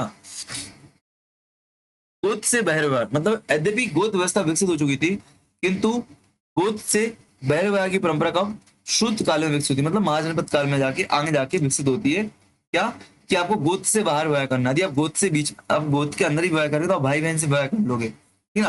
अब आती है यहाँ पे आश्रम व्यवस्था, उत्तर वैदिक काल में आश्रम व्यवस्था। तो उत्तर वैदिक काल में आश्रम व्यवस्था को उल्लेख मिलता है, किंतु इसमें संन्यास आश्रम अभी विकसित नहीं हुआ था। उत्तर वैदिक काल में अभी संन्यास आश्रम विकसित नहीं हुआ था। 4 आश्रम आपके होते हैं, बट अब अभी 3 आश्रम आपको पूर्ण विकसित दिखेंगे, 4th आश्रम आपको नहीं दिखेगा। संन्यास आश्रम आपको कब देगा, जब धन संपदा बहुत सारी होगी, जब आपके प्रॉपर्टी अच्छी खासी होगी। आज देखो, सुनना, आज वर्तमान में क्या हो रहा है बेटा, जब लड़ाई हो रही है, भाई भाइयों में लड़ाई हो रही है, किसके लिए हो रही है, प्रॉपर्टी के लिए हो रही है। ये जो माँ बाप है, बैठ गए भैया, प्रॉपर्टी नहीं छोड़ रहे हैं, ठीक है ना, लड़ाई हो रही है, हो रही कि नहीं हो रही है। लेकिन यदि माँ बाप समय पे अपनी प्रॉपर्टी का बंटवारा कर दें, छोड़ दें, तो क्या भाई में लड़ाई होगी, नहीं होगी, क्यों, सबको बराबर का मिल जाएगा। यही हमारी आश्रम व्यवस्था है, यही बेटा हमारी आश्रम व्यवस्था है, जो कि समाज को सही तरीके से चला रही है, ठीक है ना। लेकिन वर्तमान में इसका क्या होगा, उल्लंघन हो गया है, उल्लंघन हो गया है, और आपका काम नहीं कर रहा है। और देखो, आश्रम व्यवस्था ऐसे नहीं कि थोप दी गई हो, आश्रम व्यवस्था आपके समय के अनुरूप विकास हुई है। इसका अनुमान आप कैसे लगाते हो, कि आप देखो, संन्यास आश्रम शुरुआत में नहीं है, क्योंकि शुरुआत में प्रॉपर्टी नहीं है, धन संपत्ति नहीं है। लेकिन जैसे ही आप महाजनपद काल में जाओगे, जैसे आपके राज्य विस्तार होंगे, वहां पे आपको आश्रम व्यवस्था दिखेगी, संन्यास दिखेगा, ठीक है। 4th आपको आश्रम दिख जाएगा। क्यों भैया, क्यों महत्वपूर्ण हो जाता है वहां पे वो चीज। आगे बढ़ते हम लोग, तो देखो, ब्रह्मचर्य आश्रम की बात करते हैं। ब्रह्मचर्य आश्रम, देखो आश्रम व्यवस्था आपकी क्या, 0 से 25, 25 से 50, 50 से 75, 75 से 100 साल। ऐसा अनुमान लगाते हैं कि मनुष्य का जीवन आदर्श परिस्थिति में 100 साल का होता था, और मनुष्य को 25-25 साल के लिए काम करना चाहिए। जैसे ब्रह्मचर्य आश्रम, 0 से 25 वर्ष में मनुष्य को क्या, ब्रह्मचर्य आश्रम में रहना चाहिए, विद्या अध्ययन के लिए काम करना चाहिए। यहाँ पे मनुष्य को अपना बौद्धिक विकास करना चाहिए, इंटेलेक्चुअल प्रॉपर्टी अपनी डेवलपमेंट करनी चाहिए, अपने बौद्धिक विकास करना चाहिए, शिक्षा करना चाहिए, और मनुष्य को शिक्षा के दौरान ब्रह्मचारी रहना चाहिए। जो बच्चे 23 से 24 साल की एज में घबरा रहे ना, कि हमने कुछ नहीं किया, कुछ नहीं किया, देख लो, ब्रह्मचारी शुरुआत से 25 का था। गृहस्थ की बात करते हैं, तो ये सभी आश्रमों में सर्वश्रेष्ठ आपसे पूछा गया है, सभी आश्रमों में सर्वश्रेष्ठ कौन सा माना जाता है, आपका गृहस्थ माना जाता है। क्यों, क्योंकि यहाँ पे जो पंच ऋण होते हैं, वो भी आपके यहीं पे काम में आते हैं। जो आपके पंच यज्ञ होते हैं, वो भी यहीं पे काम में आते हैं। ऋषि यज्ञ आपके यहीं पे काम में आता है। पितृ ऋण आपके काम में आता है, पितृ यज्ञ यहीं पे काम में आता है। तो याद रखना, जो आपके ऋण और कर्तव्य होते हैं, जो मनुष्य के कर्तव्य होते हैं, मनुष्य के जीवन के सामाजिक उत्तरदायित्व होते हैं, पारिवारिक कर्तव्य होते हैं, मनुष्य यहीं पे निभाता है। तो गृहस्थ आश्रम आश्रमों में सर्वश्रेष्ठ माना जाता है, क्योंकि पारिवारिक उत्तरदायित्व और सामाजिक दायित्व आपका यहीं पर शुरू होता है, जो कि 50 से 25 वर्ष की उम्र के बीच होता है। बात करते हैं वानप्रस्थ की, बात करते हैं वानप्रस्थ की। तो यह आश्रम मनुष्य में क्या, पारलौकिक जीवन से संबंधित होता है, मनुष्य के पारलौकिक जीवन से। कि यहाँ पे मनुष्य समझता है कि भैया हमें अब परलोक में जाना है, मृत्यु के बाद हमारा वाहन होना है, तो हमें ऐसे काम करना है, दान करना है, दक्षिणा करना है, पुण्य करना है, धर्म करना है, यज्ञ करना है, अनुष्ठान करना है, जिससे हमारा क्या हो, परलोक का जीवन सुधरे। और संन्यास, चारों आश्रमों का उल्लेख सर्वोत्तम जवाली उपनिषद में था। देखो, 3 आश्रम कहाँ पे था, छांदोग्य उपनिषद में। 3 आश्रम का उल्लेख कहाँ पे था, छांदोग्य उपनिषद में। 3 आश्रम का उल्लेख कहाँ पे है, छांदोग्य उपनिषद में आपका 3 आश्रम। और 4 आश्रमों को कहाँ मिलेंगे, 4 आश्रम जवालोपनिषद में। तो पेपर में आपको याद रखना है पूछा क्या गया है। अगर आपसे पूछे सर्वप्रथम आश्रमों का उल्लेख कहाँ पे, तो छांदोग। सर्वप्रथम चारों आश्रमों का उल्लेख कहाँ पे, जवाली। छांदोग में कितने आश्रम है, 3 आश्रम है। ऐसे प्रश्न आपसे बनेंगे, ठीक ना। हम लोग गलती करते हैं आते हुए क्यों, जल्दबाजी में। संन्यास आश्रम पूर्ण त्याग और मोक्ष की प्राप्ति के लिए माना जाता है। क्या, संन्यास आश्रम पूर्ण त्याग और मोक्ष की प्राप्ति के लिए माना जाता है। अब आते हैं पुरुषार्थ की बात करते हैं, पुरुषार्थ की। तो आश्रम व्यवस्था का मुख्य उद्देश्य क्या है, 4 प्रकार के पुरुषार्थ करना। जो आश्रम व्यवस्था है आपका, इसका मुख्य उद्देश्य है 4 प्रकार के पुरुषार्थ। पुरुषार्थ कितने? 4 है। धर्म, अर्थ, काम, मोक्ष। धर्म, अर्थ, काम, मोक्ष। धर्म आपका भैया शिक्षा, अर्थ कमाई करो, परिवार को चलाओ, काम परलोक के लिए काम करो, धर्म नाम लग जाओ, मोक्ष आपके संन्यास ले लो। ऋण हम लोग पढ़ चुके हैं, 3 ऋण आपके होते हैं, देव ऋण, ऋषि ऋण, पितृ ऋण पढ़ चुके हैं। मानव जाति के लिए 3 ऋण अभी क्या होते हैं? अनिवार्य होते हैं। देख चुके नहीं देख चुके हम लोग? देख चुके नहीं देख चुके? देख चुके पहले हम लोग। अब आते हैं महिलाओं की स्थिति की बात करते हैं। तो उत्तर वैदिक काल में महिलाओं की स्थिति में क्या आती है? गिरावट आती है।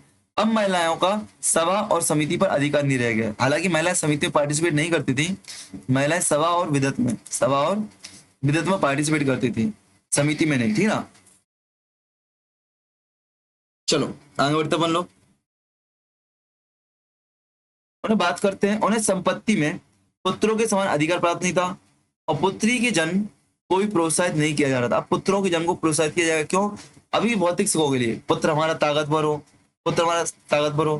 तो स्त्रियों के प्रति दृष्टिकोण की बात करें तो ऐत्रेय ब्राह्मण में पुत्र को परिवार का रक्षक बताया गया है, वहीं पुत्री को परिवार के दुख का कारण बताया गया। कहाँ पे? ऐत्रेय ब्राह्मण में। भाई मैत्री संहिता की बात करते हैं, मैत्री संहिता में तो मदिरापान और पासा की बात करते हैं। क्या स्त्री की तुलना किससे बेटा? मदिरा और पासा से की गई है। मैत्री संहिता में क्या स्त्रियों की तुलना मदिरा और पासा से की गई है। बात करते हैं गार्गी और याग्लव की। क्या देखो बृहद अरण्यक उपनिषद में गार्गी और याग्लव के मध्य संवाद का उल्लेख मिलता है, जो कि उत्तर वैदिक काल का ही है आपका। बृहद अरण्यक उपनिषद में क्या आपको गार्गी और याग्लव के मध्य क्या मिलता है? आपको संवाद मिलता है। इसको सब लोग पढ़ते हैं, लेकिन वास्तविक देखो क्या लिखा है इस प्रसंग में। क्या याग्लव गार्गी को वाद विवाद में डांटकर शांत कर देते, मतलब मेरी बात सुनो, फिर भी सूत काल की तुलना क्या महिलाओं की स्थिति अपेक्षा बेहतर है। अब ऐसा देखो आपको ग्राफ मिलेगा, ऐसे ग्राफ मिलेगा आपको महिलाओं की स्थिति का। अब धीमे धीमे उठ रहा है, ठीक ना, ध्यान रखना। तो याद रखना इस बात को आप लोग नहीं पढ़ते हो, ये महत्वपूर्ण यहाँ पे लिखी हुई है। ए यहाँ से पता चल रहा है कि आपकी पित्त सत्तात्मकता यहाँ पे दिख रही है कि मेरा रॉब हो, मेरी बात को मानो, मेरी बात आपको माननी ही पड़ेगी, नहीं तो मैं आपको डांट दूंगा, ठीक है ना।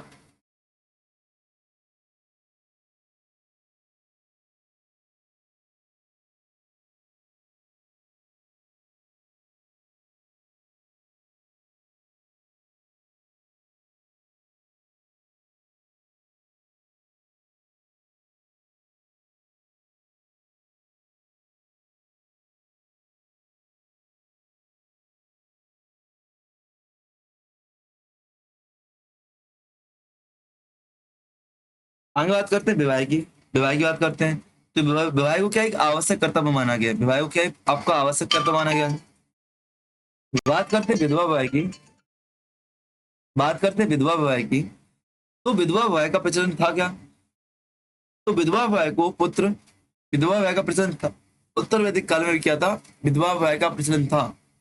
जो विधवा विवाह से उत्पन्न पुत्र था उसको दधिसत्य कहते थे और क्षेत्रोजस कहते थे। आपको याद है क्षेत्रोजस क्या था? आपका नियोग प्रथा थी, याद है ना। नियोग प्रथा से जो उत्पन्न पुत्र था उसको क्षेत्रोजस कहते हैं। तो नियोग प्रथा भी आपका विधवा विवाह का ही एक एग्जाम्पल मानी जाती है, ठीक है ना।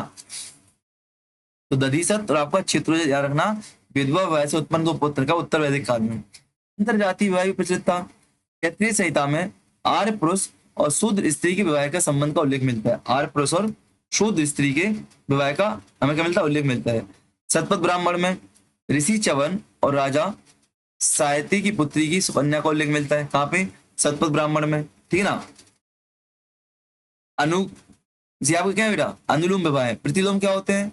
प्रतिलोम जहाँ पे महिला बड़ी होती है पुरुष छोटा होता है, मतलब जाति में, ये आपका अनुलोम विवाह है। ये भी आपका अनुलोम विवाह है, ठीक है ना।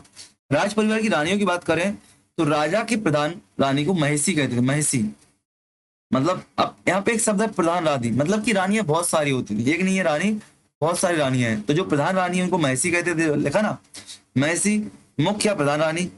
प्रोकीर्ति, प्रोकीर्ति संतान उत्पन्न करने वाली रानी। क्या? संतान उत्पन्न करने वाली रानी। और विवर्ता आपकी सबसे सुंदर रानी, सबसे सुंदर रानी। और पालागली आपकी विदुषी रानी, पालागली आपकी विदुषी रानी, ठीक है ना, जो आपकी क्या शिक्षित विद्वान है। पालगली, पालगली वो मनोरंजन मत समझना, जो पागलक होता है आपका पालगल राजा का मित्र होता था, मनोरंजन करने वाला होता है, वो मत समझना। यहाँ पे विदुषी रानी पालगली, ठीक है ना, याद रखना। तो यहाँ से एक बात आपको पता चल रही कि भैया बहुविवाह की प्रथा प्रचलित थी। क्या?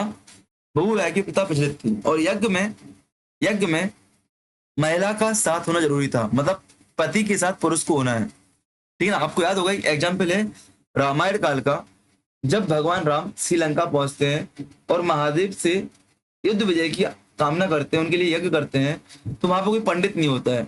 तो पंडित रावण बन के आता है, और रावण बोलता है पंडित तो मैं आ जाऊंगा, लेकिन आपका स्त्री कहाँ है? स्त्री कहाँ है पूजा करने के लिए? तो वो लोग हालांकि मूर्ति बना के रखते हैं माता सीता की, भगवान राम के साथ, किसमें? यज्ञ में। भगवान राम के साथ यज्ञ में, ठीक है ना?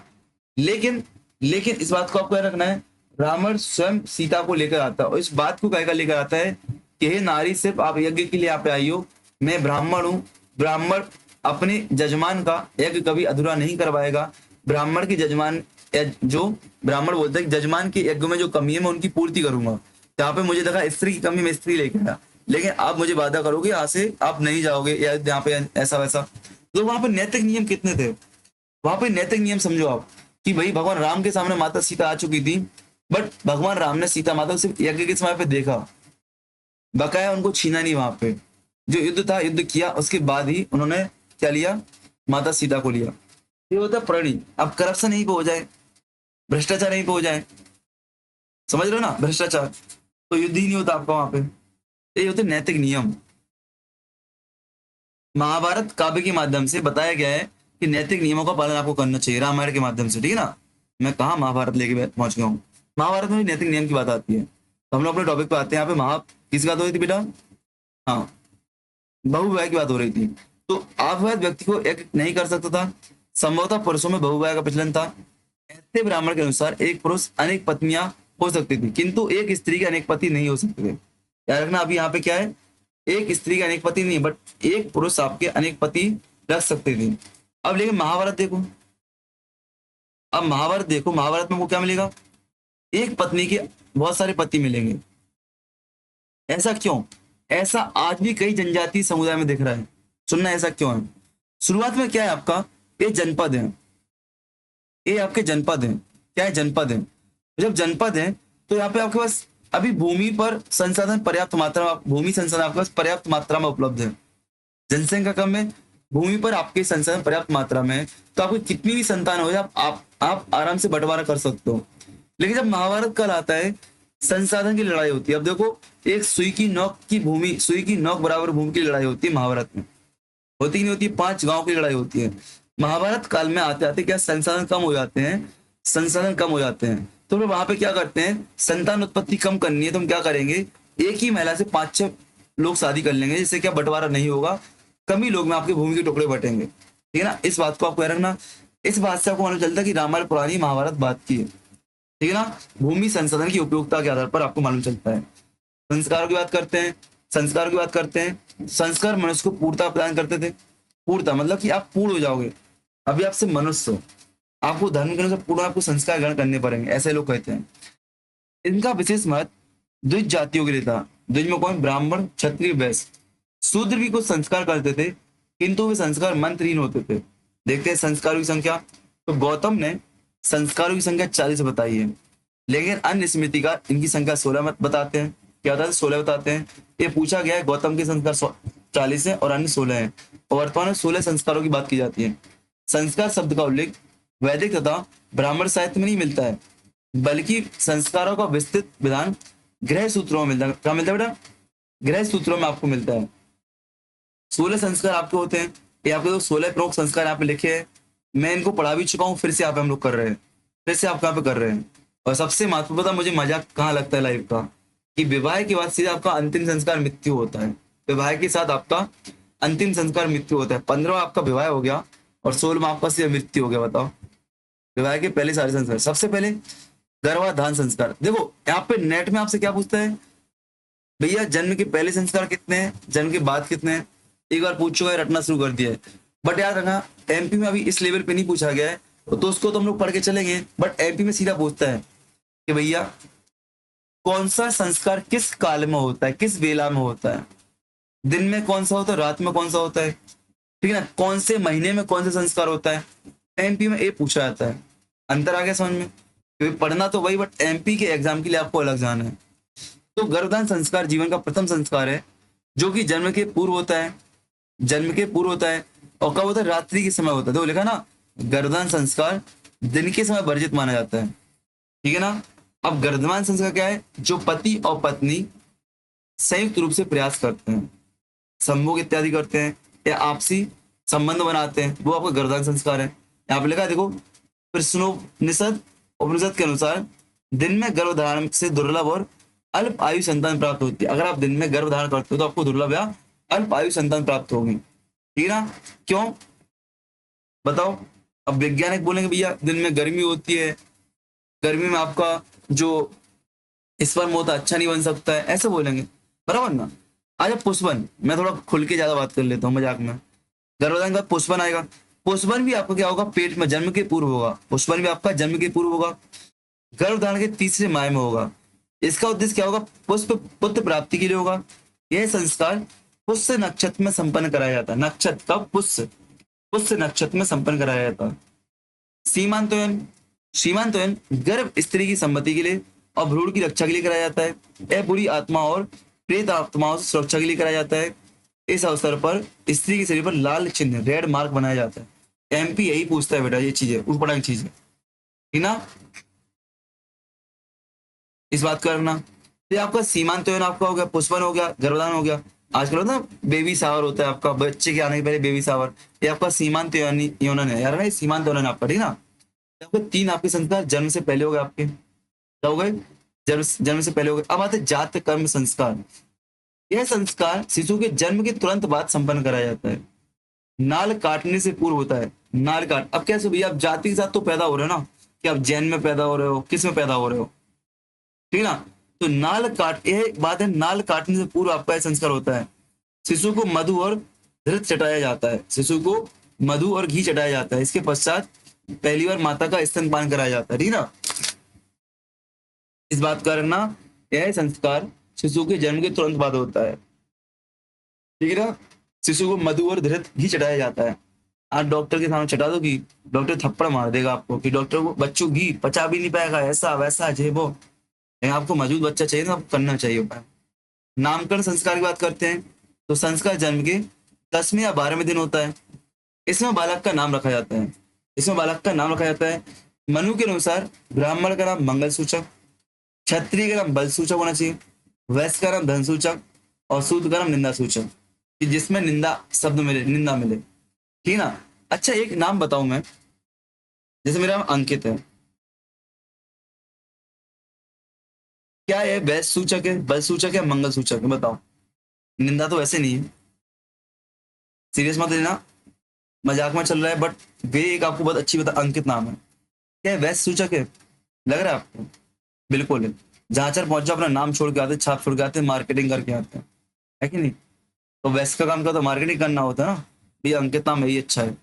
विष्णु पुराण के अनुसार ब्राह्मण शर्मा होते हैं, क्षत्रिय वर्मा होते हैं, वैश्य गुप्त होते हैं और शूद्र आपके दास होते हैं। शूद्र आपके दास होते हैं, अवसर लगाते हैं, ठीक ना। ब्राह्मण शर्मा लगाते हैं, क्षत्रिय वर्मा लगाते हैं और शूद्र आपके दास लगाते हैं। कौन?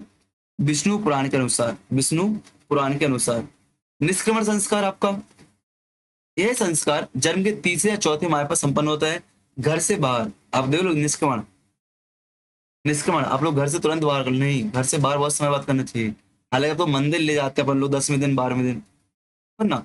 बट इस बात को समझो, ग्रंथ क्या बोलते हैं। अन्य प्राचीन संस्कार 6वें माह में होता है। इस इसमें बालक को पहली बार पका हुआ अन्न खिलाया जाता है, मतलब माँ के दूध को छुड़ाकर पका हुए अन्न पे आप लोग फोकस करेंगे। चूड़ा कर्म संस्कार या चौल कर्म, इस संस्कार में पहली बार बच्चे के बाल काटे जाते हैं। सामान्यतः 3 वर्ष की आयु में मुंडन होता है। कर्ण विधन संस्कार, यह 5 वर्ष में होता है। सुश्रुत के अनुसार कुछ रोगों से सुरक्षा के लिए तो आपको कर्ण भेद करना चाहिए। बच्चों को कर्ण विधन संस्कार होना चाहिए। अब देखो पहले के राजा महाराजा सबके कर्ण छेदन आपको दिखेंगे। विद्यारंभ संस्कार, तो अक्षर ज्ञान और प्रारंभिक शिक्षा के लिए था। क्या? अक्षर ज्ञान और प्रारंभिक शिक्षा के लिए माना जाता है। उपनयन संस्कार से पूर्व होता है। मुक्ता घरों में होता है, मुक्ता घरों में होता है। माताएं होती घरों में, पिता होते हैं, गुरुजन घरों में आते हैं, जो आपके घरेलू गुरु होते हैं। आपको याद होगा, आप जब रामायण या महाभारत देखते हो तो आपको एक कुल गुरु मिलेंगे जो घरों में शिक्षा देंगे। फिर आपको अलग से कौन से गुरुकुल वाले गुरु आपको अलग मिलेंगे है कि नहीं। जो आपको विद्यारंभ में घरों में जो आपकी आसन शिक्षा दी जाती है वह आपकी विद्यारंभ में। उपनयन संस्कार, गुरु के समीप ले जाकर इस संस्कार के पश्चात बालक औपचारिक शिक्षा ग्रहण करता है। ब्राह्मण 8 वर्ष की आयु में उपनयन करता है। क्षत्रिय के लिए 10 वर्ष और वैश्य के लिए 12 वर्ष उपनयन की आयु है। वेदारंभ शिक्षा, इस संस्कार का प्रथम उल्लेख आपको व्यास स्मृति में मिलता है। वेदों का अध्ययन गायत्री गायत्री मंत्र के साथ प्रारंभ किया जाता है। केशांत, यह 16 वर्ष के आयु में संपन्न किया जाता है। इस अवसर पर पहली बार दाढ़ी मूछ बनाई जाती है। गुरु को गाय दक्षिणा दी जाती है।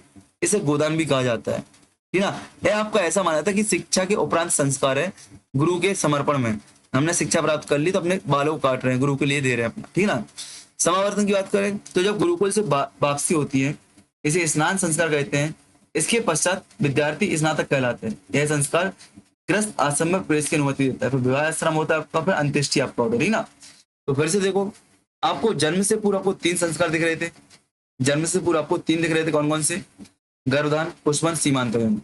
गर्भधान, सीमांतोयन और समावर्तन दोनों अलग अलग हैं। सीमांतोयन और समावर्तन बच्चे डाउट में रहता है। सीमांतोयन आपका शुरुआत में है, जन्म से पहले, और समावर्तन शिक्षा के उपरांत है, जब बच्चा घर की तरफ जाता है, गुरुकुल छोड़ता है, ठीक है ना। जातक्रम, नामकरण। जातक्रम आपका जन्म के समय होता है। नामकरण आपका 12वें दिन होता है, ठीक है ना। रखना। निष्क्रमण आपका 16वें दिन होगा। अन्नप्राशन 6ठे माह में। चूड़ाक्रम आपका 3 वर्ष में। कर्णवेद 5वीं माह में। विद्यारंभ आपका उपनयन में, ठीक है ना। याद रखना, उपनयन आपका हो जाएगा। वेदारंभ, केशांत, गोदान, समावर्तन, विवाह आश्रम, ये आपको याद रखने हैं 16 संस्कार। क्रम तो आपको बन जाएगा, क्रम कभी गलती नहीं होती। क्यों नहीं होती है? यदि हमें अर्थ पता है ना, दो रट्टा मारने से अच्छा कि अर्थ समझो। रट्टा मारोगे आपको क्रम याद नहीं होगा, लेकिन रट्टा मारने से अच्छा अर्थ समझो, आपको क्रम याद हो जाएगा ऑटोमेटिकली, ठीक है। चलो बात करते विवाह की। तो स्मृतियों में यहाँ पे 8 प्रकार के विवाह बताए गए हैं। उत्तर वैदिक काल में क्या आपको 8 प्रकार के विवाह बताए गए हैं। ब्रह्म विवाह, देव विवाह, प्रजापति विवाह, आर्ष विवाह, गंधर्व विवाह, असुर विवाह, राक्षस विवाह, पैशाच विवाह। ये आपके 8 प्रकार के विवाह बताए गए हैं। इनमें से 8 आपके अच्छे होते हैं, 8 आपके बुरे होते हैं, और 4 आपके क्या होते हैं? अच्छे होते हैं, 4 आपके बुरे होते हैं। 4 विवाहों को समाज में स्वीकार किया गया, ब्रह्म, देव, प्रजापति, आर्ष, और 4 विवाहों को यहाँ पे अस्वीकार किया, गंधर्व, असुर, राक्षस, पैशाच, ठीक ना। ये आपके लिए महत्वपूर्ण इसलिए यहाँ से क्वेश्चन आता है, यहाँ से क्वेश्चन आता है, ठीक है ना। चलो एक बार ऊपर 16 संस्कार रिवाइज करो, ऊपर जितना होगा उसको रिवाइज करो जल्दी से, फिर हम लोग आगे बढ़ते हैं। जल्दी से मैं आपको रिवीजन का समय दे रहा हूँ, ऊपर रिवाइज करके फिर हम लोग आगे बढ़ते हैं।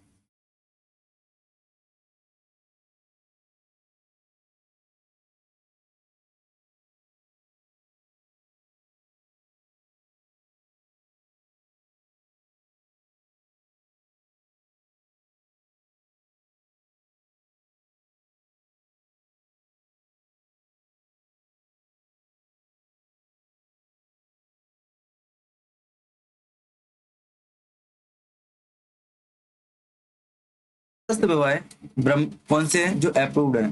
प्रशस्त और अप्रशस्त, ब्रह्म, देव, प्रजापति, ये 4 विवाह यहाँ पे हैं। अप्रशस्त में गंधर्व, असुर, राक्षस और पैशाच माने गए हैं। अब ये कि 8 विवाह का डिटेल दिया गया है। एक एक फैक्ट आपके लिए महत्वपूर्ण बेटा, यहाँ पे भयंकर क्वेश्चन आते हैं, भयंकर क्वेश्चन आते हैं, याद रखना। इसका टाइटल ही मैंने आपको क्या बनाया, उत्तर वैदिक काल प्लस भारतीय ज्ञान परंपरा। ये भारतीय ज्ञान परंपरा, भयंकर क्वेश्चन यहाँ से पूछा था इंटरव्यू में। विवाह की बात करते हैं तो यह विवाह आपका सर्वश्रेष्ठ माना जाता है। पिता वेदक या सदाचारी वर का चयन करता है। ब्रह्म विवाह में क्या होता है? सर्वश्रेष्ठ विवाह है। पिता क्या कर रहा है? गौर से सुनना, आप अपनी लाइफ से जोड़ना, आपको समझ में आ जाएगा। पिता क्या करता है? आपके लिए एक सदाचारी वर ढूंढता है, उसे आमंत्रित कर अपनी सुसज्जित कन्या का विवाह उससे कर देता है, ठीक ना। भारत में आज भी प्रचलित है, जो सामान्य विवाह होता है वह यही ब्रह्म विवाह है। देव विवाह में क्या होता है? पिता जो होता है यज्ञ का आयोजन करवाता है और यज्ञ में अनेक पुरोहितों को आमंत्रित करता है। जो पुरोहित यज्ञ अनुष्ठान सफलतापूर्वक संपन्न कराता है उसी के साथ कन्या का विवाह कर देता है। यह देव विवाह आपका हो गया। प्रजापति विवाह में क्या होता है? यह मुख्यतः ब्राह्मणों में होता है। विवाह में वर व वधू से कहा जाता है कि सामाजिक कर्तव्यों और धार्मिक कर्तव्यों का संयुक्त रूप से पालन करेंगे। यह विवाह मुझे सबसे ज्यादा पसंद है। क्यों पसंद है? जो आज की वर्तमान डिमांड है, हम लोग बोलते हैं ना भैया पुरुष को काम करना चाहिए, महिला को काम करना चाहिए, पुरुष को सहयोगी होना चाहिए। बिल्कुल मेरा माइंडसेट बिल्कुल इसी पे टिका हुआ है कि भाई आपके यहाँ पे लड़की शादी करके आ रही है, वो आपकी नौकर बन के नहीं आ रही है, वो आपकी सहयोगी बन के आ रही है और आप उसकी सहयोगी। एक समाज की व्यवस्था है जिस पे से आपको शादी करनी पड़ रही है, इस समाज की व्यवस्था है। मैंने आपको बताया धर्म के दो रूप होते हैं, एक सैद्धांतिक रूप होता है, आध्यात्मिक रूप होता है, और दूसरा आपका क्रियात्मक होता है। क्या क्रियात्मक? एक क्रियात्मकता है, जिस समाज में आपको रह रहे हो उसके आपके नियम के अनुसार चलना पड़ेगा, आपको कितना भी अध्यात्म कर लो लेकिन इसके अंदर आपको चलना पड़ेगा, ठीक है ना। प्रजापत्य विवाह की बात करूं तो ब्राह्मणों में प्रचलित है। इस बार वर वधु से कहता है कि भैया, वर वधु से कहा जाता है दोनों क्या करेंगे, सामाजिक कर्तव्य और धार्मिक कर्तव्यों का पालन करेंगे। आर्ष विवाह की बात करें तो इस विवाह में कन्या के पिता को वधु मूल्य के रूप में एक गाय और बैल, एक जोड़ी गाय और बैल प्राप्त होते हैं। इस विवाह में क्या, कन्या के पिता को वधु मूल्य के रूप में एक गाय और एक बैल प्राप्त होते हैं। किसको? कन्या के पिता को। यहाँ पे दहेज के रूप में पुरुष के नहीं, कन्या के पिता को, ठीक ना। मेगास्थनीज ने आर्ष व्यय का उल्लेख किया है, ये आपके लिए महत्वपूर्ण कथन है कि मेगास्थनीज ने आय व्यय का उल्लेख किया है। इसमें क्या होता है, वधु के मूल्य के रूप में, आर्ष व्यय में क्या, वधु के मूल्य के रूप में आपको एक गाय देनी पड़ रही है, एक गाय आपको देनी पड़ रही है, ठीक ना। प्रजापति व्यय में क्या बेटा, प्रजापति व्यय में क्या है, सामाजिक और धार्मिक कर्तव्य निभाने पड़ रहा है। देव व्यय में क्या है, आपको यज्ञ, और ब्रह्म व्यय में क्या जो आपका होता है आज का वही। तो क्या इन चार व्यय में आपको दिक्कत आ रही? नहीं, मुझे तो नहीं आ रही, चाय वाय कठिन। अब आ जाओ, ये आपको तो टफ पड़ेगा, गंधर्व विवाह, इसको प्रेम विवाह भी बोलते हैं। इस विवाह में क्या होता है, स्त्री और पुरुष परस्पर इच्छा के अनुसार संपन्न होता है। यह सामान्यतः गुप्त रूप से किया जाता है। इसमें ब्राह्मण वर्ग की पूर्ण स्वीकृति नहीं है, किंतु क्षत्रिय वर्ग व निम्न वर्ग इसे मान्यता प्राप्त करता है। बादशाहन इसे सर्वाधिक पूजनीय विवाह मानते हैं। महाभारत में भी इसे श्रेष्ठ माना गया है। आप देखो भगवान कृष्ण रुक्मणी जी से लेके जाते कि नहीं जाते। असुर विवाह, असुर विवाह, इस विवाह में कन्या का पिता धन प्राप्त करने के लिए कन्या का विवाह करता। आज देखो जनजाति में विवाह दिखता है आपको, या आप देखो जैसे एक बड़े कुल का लोग है, लड़का है, उसको लड़की नहीं मिल रही तो लड़की खरीद कर लाते विवाह के लिए, है कि नहीं। कई पिता अपनी लड़की को बेच देते शादी के लिए, तो वही है कन्या विक्रय विवाह ही माना जाता है। असुर विवाह आपका है राक्षस विवाह। इस विवाह में कन्या का अपहरण करके उससे विवाह किया जाता है। युद्धकर्मी जातियों का प्रचलित है, ठीक है। युद्धकर्मी जातियों पर जो थे, महाभारत में से छात्र धर्म कहा गया है, छात्र धर्म, सॉरी कृष्ण का एग्जाम्पल यहीं पे आएगा, वहां पर रुक्मणी वाला, ठीक है ना। राक्षस विवाह में आएगा, इसमें आएगा, ठीक है ना। पैशाच विवाह वाली बात करते हैं तो यह वस्तु विवाह नहीं माना जाता है। इसमें क्या होता है, जब कोई महिला लेटी होती है या वह बेहोश होती है या बेहोशी की हालत में होती है, तो इस अवस्था में स्त्री के साथ छल पूर्वक या बलपूर्वक संबंध स्थापित करते हो, ये आपके क्या होते हैं, पैशाच विवाह होता है, ठीक है ना, जिसको हम बलात्कार बोलते हैं। तो आपके 8 विवाह ब्रह्म विवाह, देखो यहाँ पे समझो ब्रह्म विवाह में क्या हो रहा है, इसको अच्छे से समझना बेटा। मैं इसलिए समझा रहा हूँ, यहाँ से क्वेश्चन आता है इंटरव्यू में भी और सादा भी। ब्रह्म विवाह में क्या होता है, जो सामान आपका प्रचलित है, पिता कन्या को देखता है, पिता वर खोजता है और शादी करता है। देव विवाह में क्या होता है, यज्ञ अनुष्ठान होता है और जो पंडित यज्ञ करा देता है, पिता अपनी कन्या का विवाह उसके साथ कराता है। प्रजापात में क्या होता है, प्रजापात में जो कि ब्राह्मणों में प्रचलित है, ब्राह्मणों में प्रचलित था, और इसमें क्या होता है, इसमें क्या होता है बेटा, सामान्य कर्तव्यों की बात आती है कि ये दोनों लोग कर्तव्यों को निभा के चलेंगे। आर्ष विवाह में क्या होता है, इसमें आपको वधु मूल्य दिया जाता है, और वधु मूल्य के रूप में आपको 2 गोधन दिए जाते हैं, याद रखना। गंधर्व विवाह क्या है, आपका प्रेम विवाह है, जो आज के समय हम लोग कर रहे हैं, मुक्ता गुप्त रूप से होता है। असुर विवाह में क्या हो रहा है बेटा, असुर विवाह में क्या हो रहा है कि जो आपकी लड़ाकू जातियां हैं कन्या का अपहरण कर रही है, यहाँ पे वही था ना असुर विवाह, देखो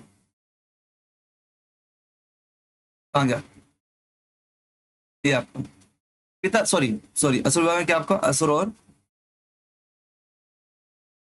ठीक है, असुर में क्या था, असुर विवाह में क्या हो रहा है, पिता अपनी पुत्री का मूल्य ले रहा है, पुत्री का मूल्य ले रहा है, यहाँ पे पैसे लेके अपनी बच्ची की शादी कर रहा है। राक्षस में क्या हो रहा है, राक्षस में क्या हो रहा है, जो आपके बड़े लोग होते हैं, जाति, जो जाति युद्ध कर्म संबंधित है, ठीक है ना, क्षत्रिय लोग होते हैं, वो लोग क्या करते हैं, अपहरण करते हैं, अपहरण करते हैं। भगवान कृष्ण ने भी अपहरण किया था रुक्मणी का। देखो एक अपहरण ऐसा था जो किसने श्रीलंका से किया था, रावण ने किसी दूसरी की बीवी का, नष्ट हो गया।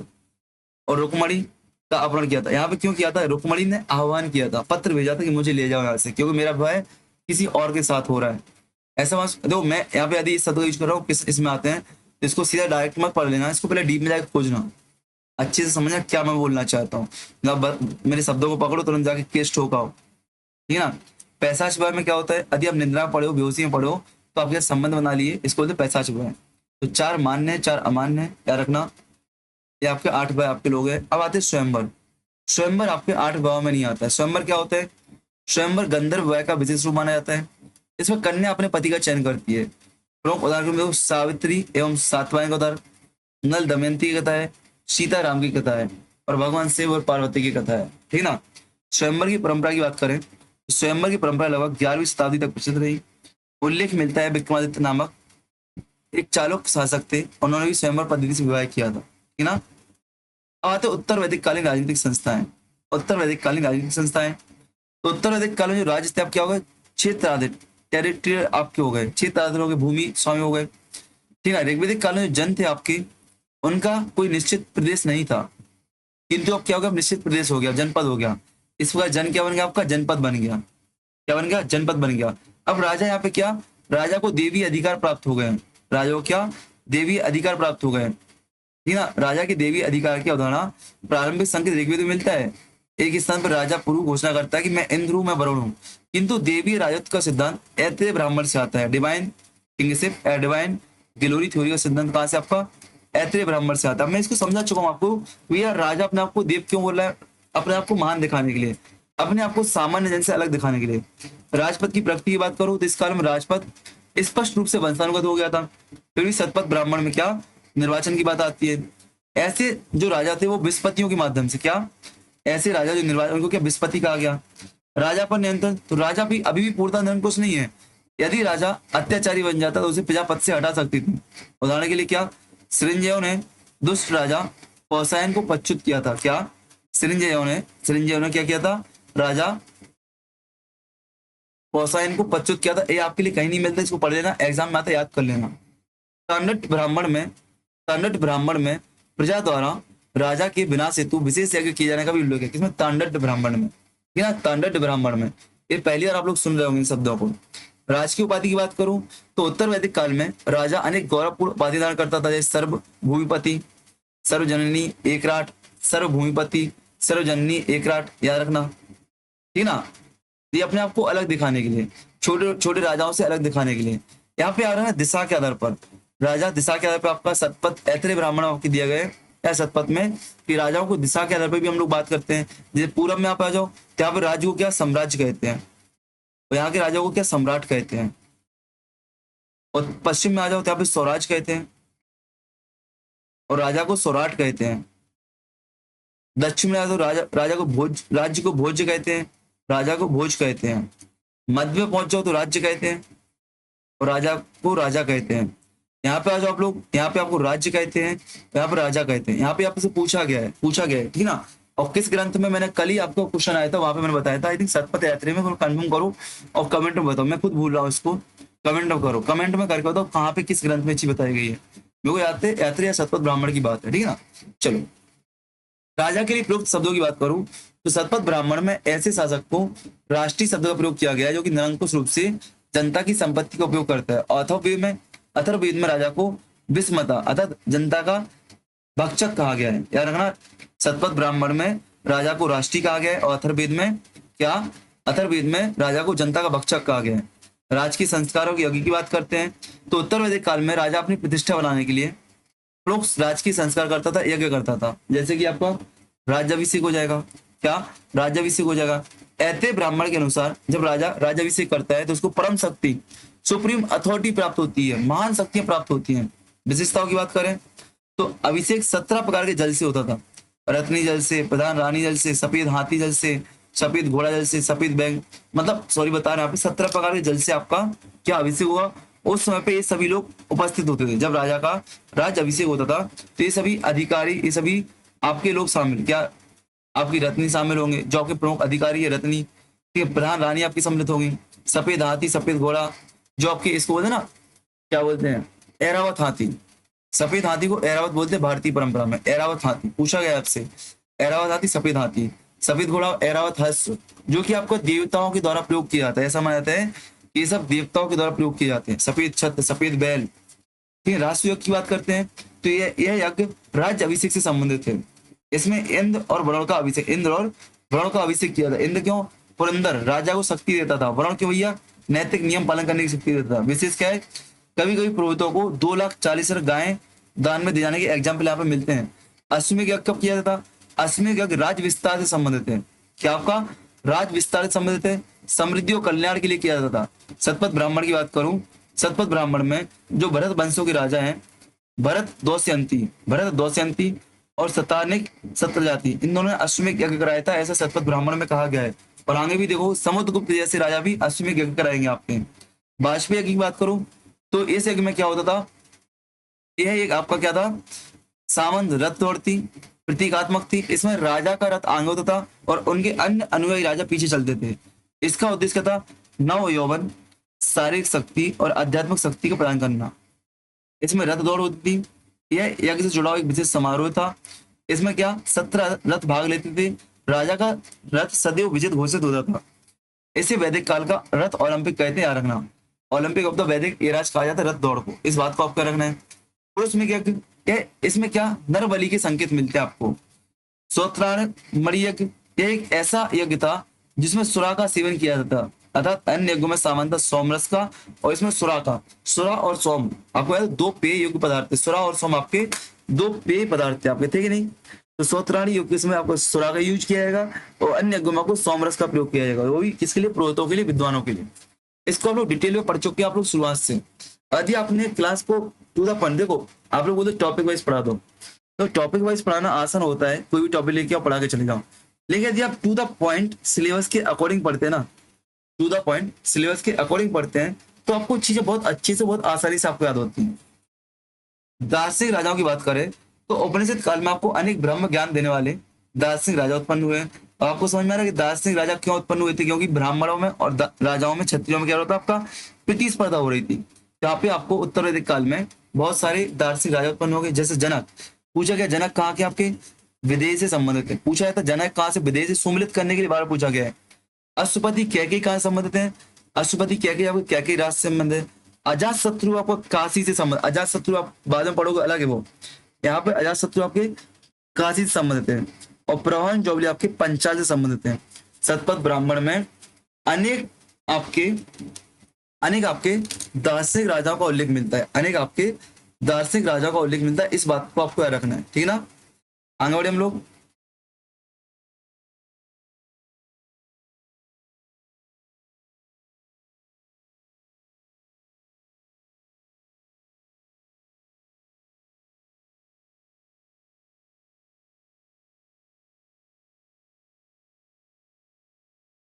ठीक है ना? शतपथ ब्राह्मण आपके अनेक दार्शनिक राजाओं की बात की। मैं बोल रहा हूँ बेटा, ए वाली क्लास में 12 प्रमोशन कर रहा हूँ, 12 पीछे टोक रहा हूँ आपको।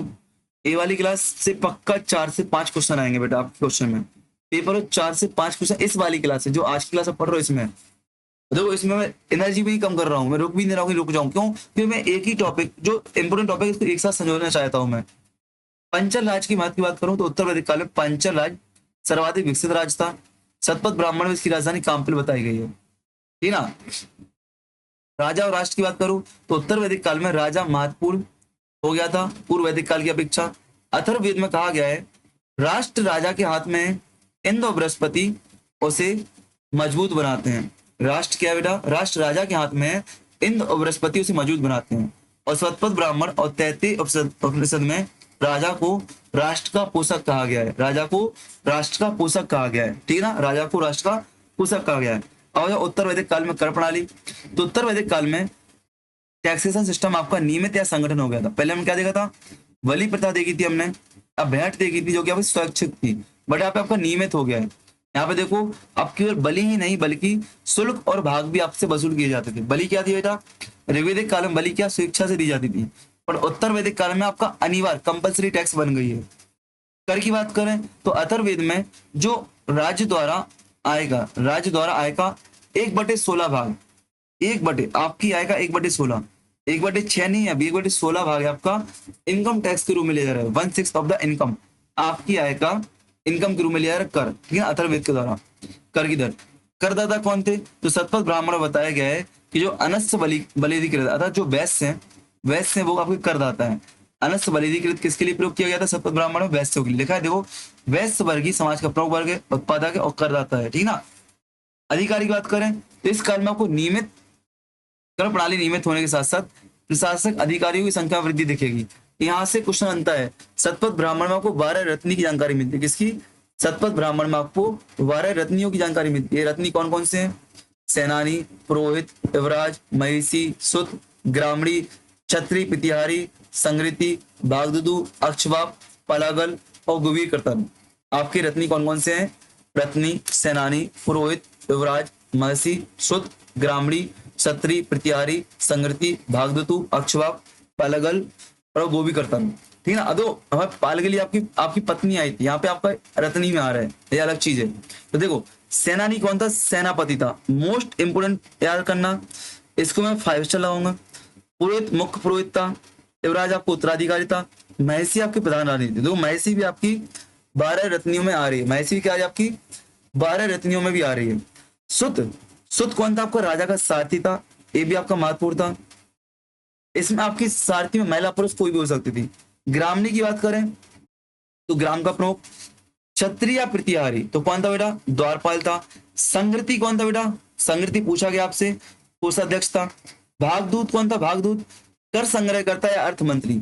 संगृति कोषाध्यक्ष, जो आपका ट्रेजरी आपका अकाउंट था, जो आपका कोष रखा गया उसका रक्षक करने वाला। और भागदूत कौन है? आपका कर लेने वाला, टैक्स अधिकारी, जो टैक्स वसूल है आपसे, अर्थ मंत्री। अक्षबाप आपका, अक्षबाप आपका पासा कीड़ा का राजा अधिकारी था। अक्षबाप आपको आगे जाके माप की इकाई मिलेगी, आगे जाके आपको माप की इकाई। बट यहाँ पे क्या आपका पासा कीड़ा में राजा का सहयोगी अक्षबाप।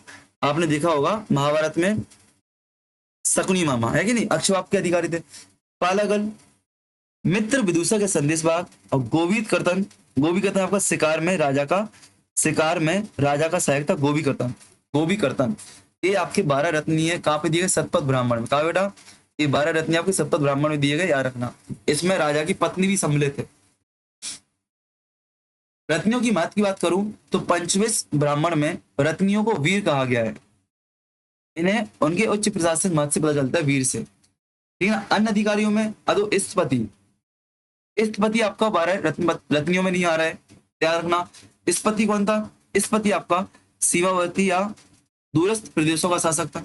सतपति कौन था? जो 100 ग्रामों को समूह का प्रशासक वो सतपति हुआ। कमार कौन हो? कमार, कमार पूछा गया था प्रशासनिक एवं शिल्प संबंधी कार्यों से जुड़ा अधिकारी, प्रशासनिक कमार, अभी आपके पेपर में पूछा गया था। पुलिस अधिकारी की बात करूं तो ऋग्वेद में जीवग्रीव तथा उपनिषदों में उग्र का उल्लेख मिलता है। ऋग्वेद में क्या? जीवग्रीव, और उपनिषद में उग्र का उल्लेख मिलता है। इसने पुलिस व्यवस्था के प्रारंभिक स्वरूप का संकेत दिया है, ठीक ना।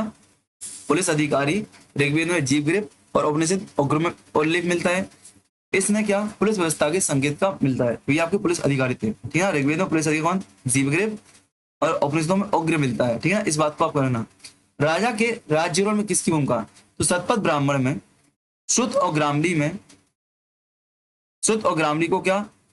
अराज अराजो राकित, अरा जरूरा कित कहा गया है, जबकि मंत्री को राज नूराकृत कहा गया है।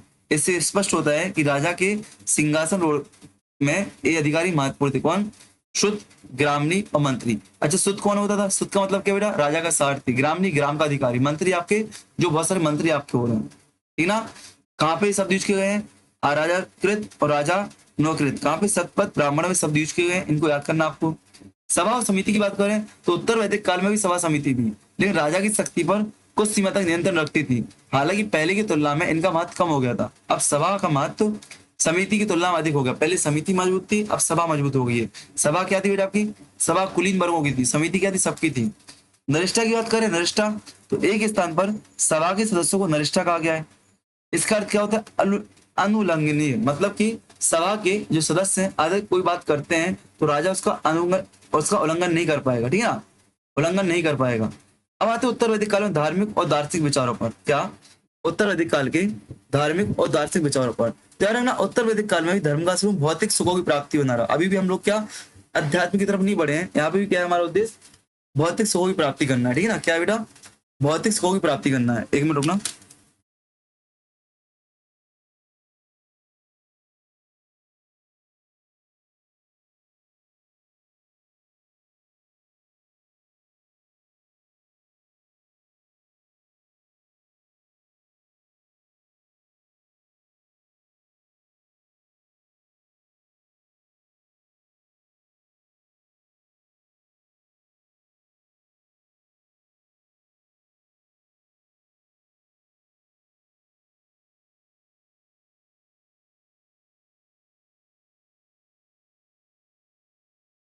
मैंने क्या बोला, उत्तर वैदिक काल में भी धर्म का जो प्रमुख रूप क्या है बेटा, भौतिक सुखों की प्राप्ति करना है। इस काल में प्रमुख देवताओं की बात करें तो देवताओं में परिवर्तन होता है। इंद्र आपके क्या, इंद्र और वरुण की प्रतिष्ठा घट जाती है, इंद्र और वरुण की प्रतिष्ठा भी घट गई है। जबकि प्रजापति यहाँ पे सर्वोच्च देवता, उत्तर वैदिक काल में क्या, प्रजापति आपके सर्वोच्च देवता हो जाते हैं।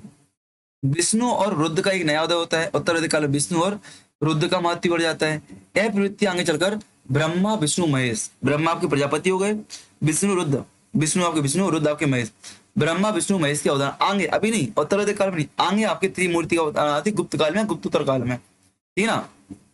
देवताओं की बात करें तो वरुण अब मुक्ता समुद्र के देवता के रूप में प्रतिष्ठित हो गए। जो ऋग्वेदिक काल में आपके वरुण क्या थे, नैतिक नियमों के देवता थे। अब क्या हो गया, समुद्र के देवता हो गए। पूषण अब पशुओं के नहीं, अब शूद्रों के देवता हो गए। अश्विनी अब आपके किसी के संरक्षक देवता माने जाने लगे। अश्विनी किसके, आपके जो डॉक्टर थे आपके, इसके एग्रीकल्चर के हो गए। सविता अब आपके सूर्य की देवी नहीं थी, आपके क्या हो गए, नए घर और भवनों के निर्माण संबंधी देवता के रूप में प्रतिष्ठित हो गए सविता। लोक धर्म की बात करें तो अथर्ववेद में लोक धर्म के तत्व स्पष्ट दिखाई देते हैं। उदाहरण के लिए इंद्र को नागों या राक्षसों का संहारक बताया गया है। यह दर्शाता है कि उत्तर वैदिक काल में वैदिक देवताओं के साथ साथ लोक विश्वासों और जन सामान्य की धार्मिक धारणाओं का भी समावेश हो गया था। उत्तर वैदिक काल में प्रार्थना की अपेक्षा यज्ञ अधिक महत्वपूर्ण हो गया था। तो वैदिक काल में क्या था भैया, यज्ञ तो था ही लेकिन प्रार्थना पहले थी। लेकिन अब यहाँ पे आपका यज्ञ भी महत्वपूर्ण हो गया है। यज्ञों में क्या आपकी पशु बलि की संख्या बड़ी मात्रा में, यही देखना बड़ी संख्या में पशु बलि की मात्रा होने लगी, ठीक है ना। यही आगे चलकर देखना नए धर्मों के उदय का काम करेगा। क्यों, क्यों आगे चलो खेती आएगी भैया। अभी तो जो लोहा आया युद्ध के रूप में उसका प्रयोग हो रहा है। जब लोहे का प्रयोग औजार के रूप में होगा, खेती के रूप में होगा, तो अधिक से उत्पादन होगा। और खेती में आपको पशु आवश्यक हो जाते हैं। पशु की हत्या करो तो खेती कहां से करोगे बताओ, है कि नहीं। मंत्रों की शक्ति की बात करें तो इस काल में, उत्तर वैदिक काल में जो मंत्रों की शब्द है वो जादुई शक्ति पर विश्वास बढ़ गया। मंत्रों का शुद्ध उच्चारण होने लगा, यज्ञ की सफलता पर जोर देने लगे। यदि मंत्रोच्चारण में कोई त्रुटि होती है तो अनिष्ट होने की संभावना होती है।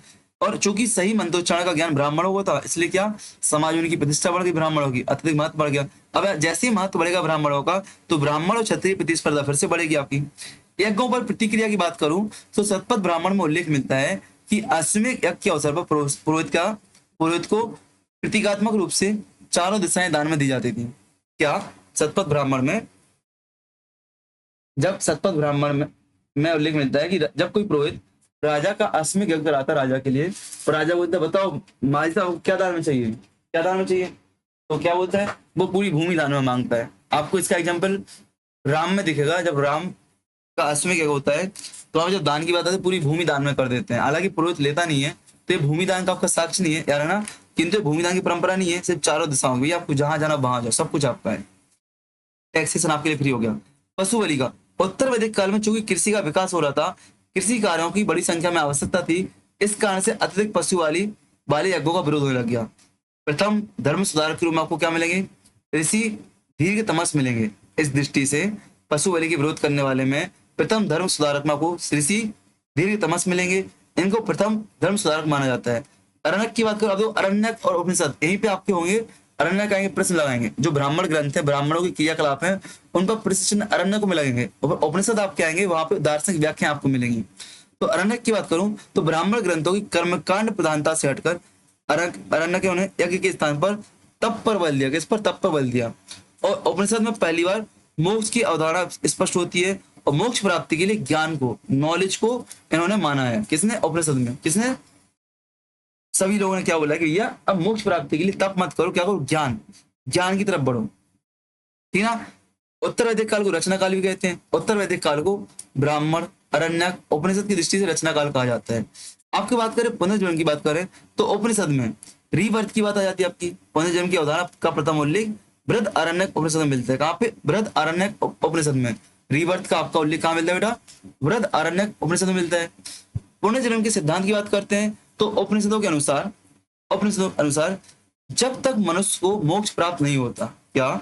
जब तक मनुष्य को मोक्ष प्राप्त नहीं होता तब तक उसकी आत्मा जन्म और मृत्यु चक्र में घूमती रहती है। इस प्रकार संसार चक्र की अवधारणा इसी काल में विकसित हुई है। कब? उपनिषद काल में, ठीक ना। संसार चक्र कब आया बेटा? उपनिषद काल में आया। पुनर्जन्म कब आया?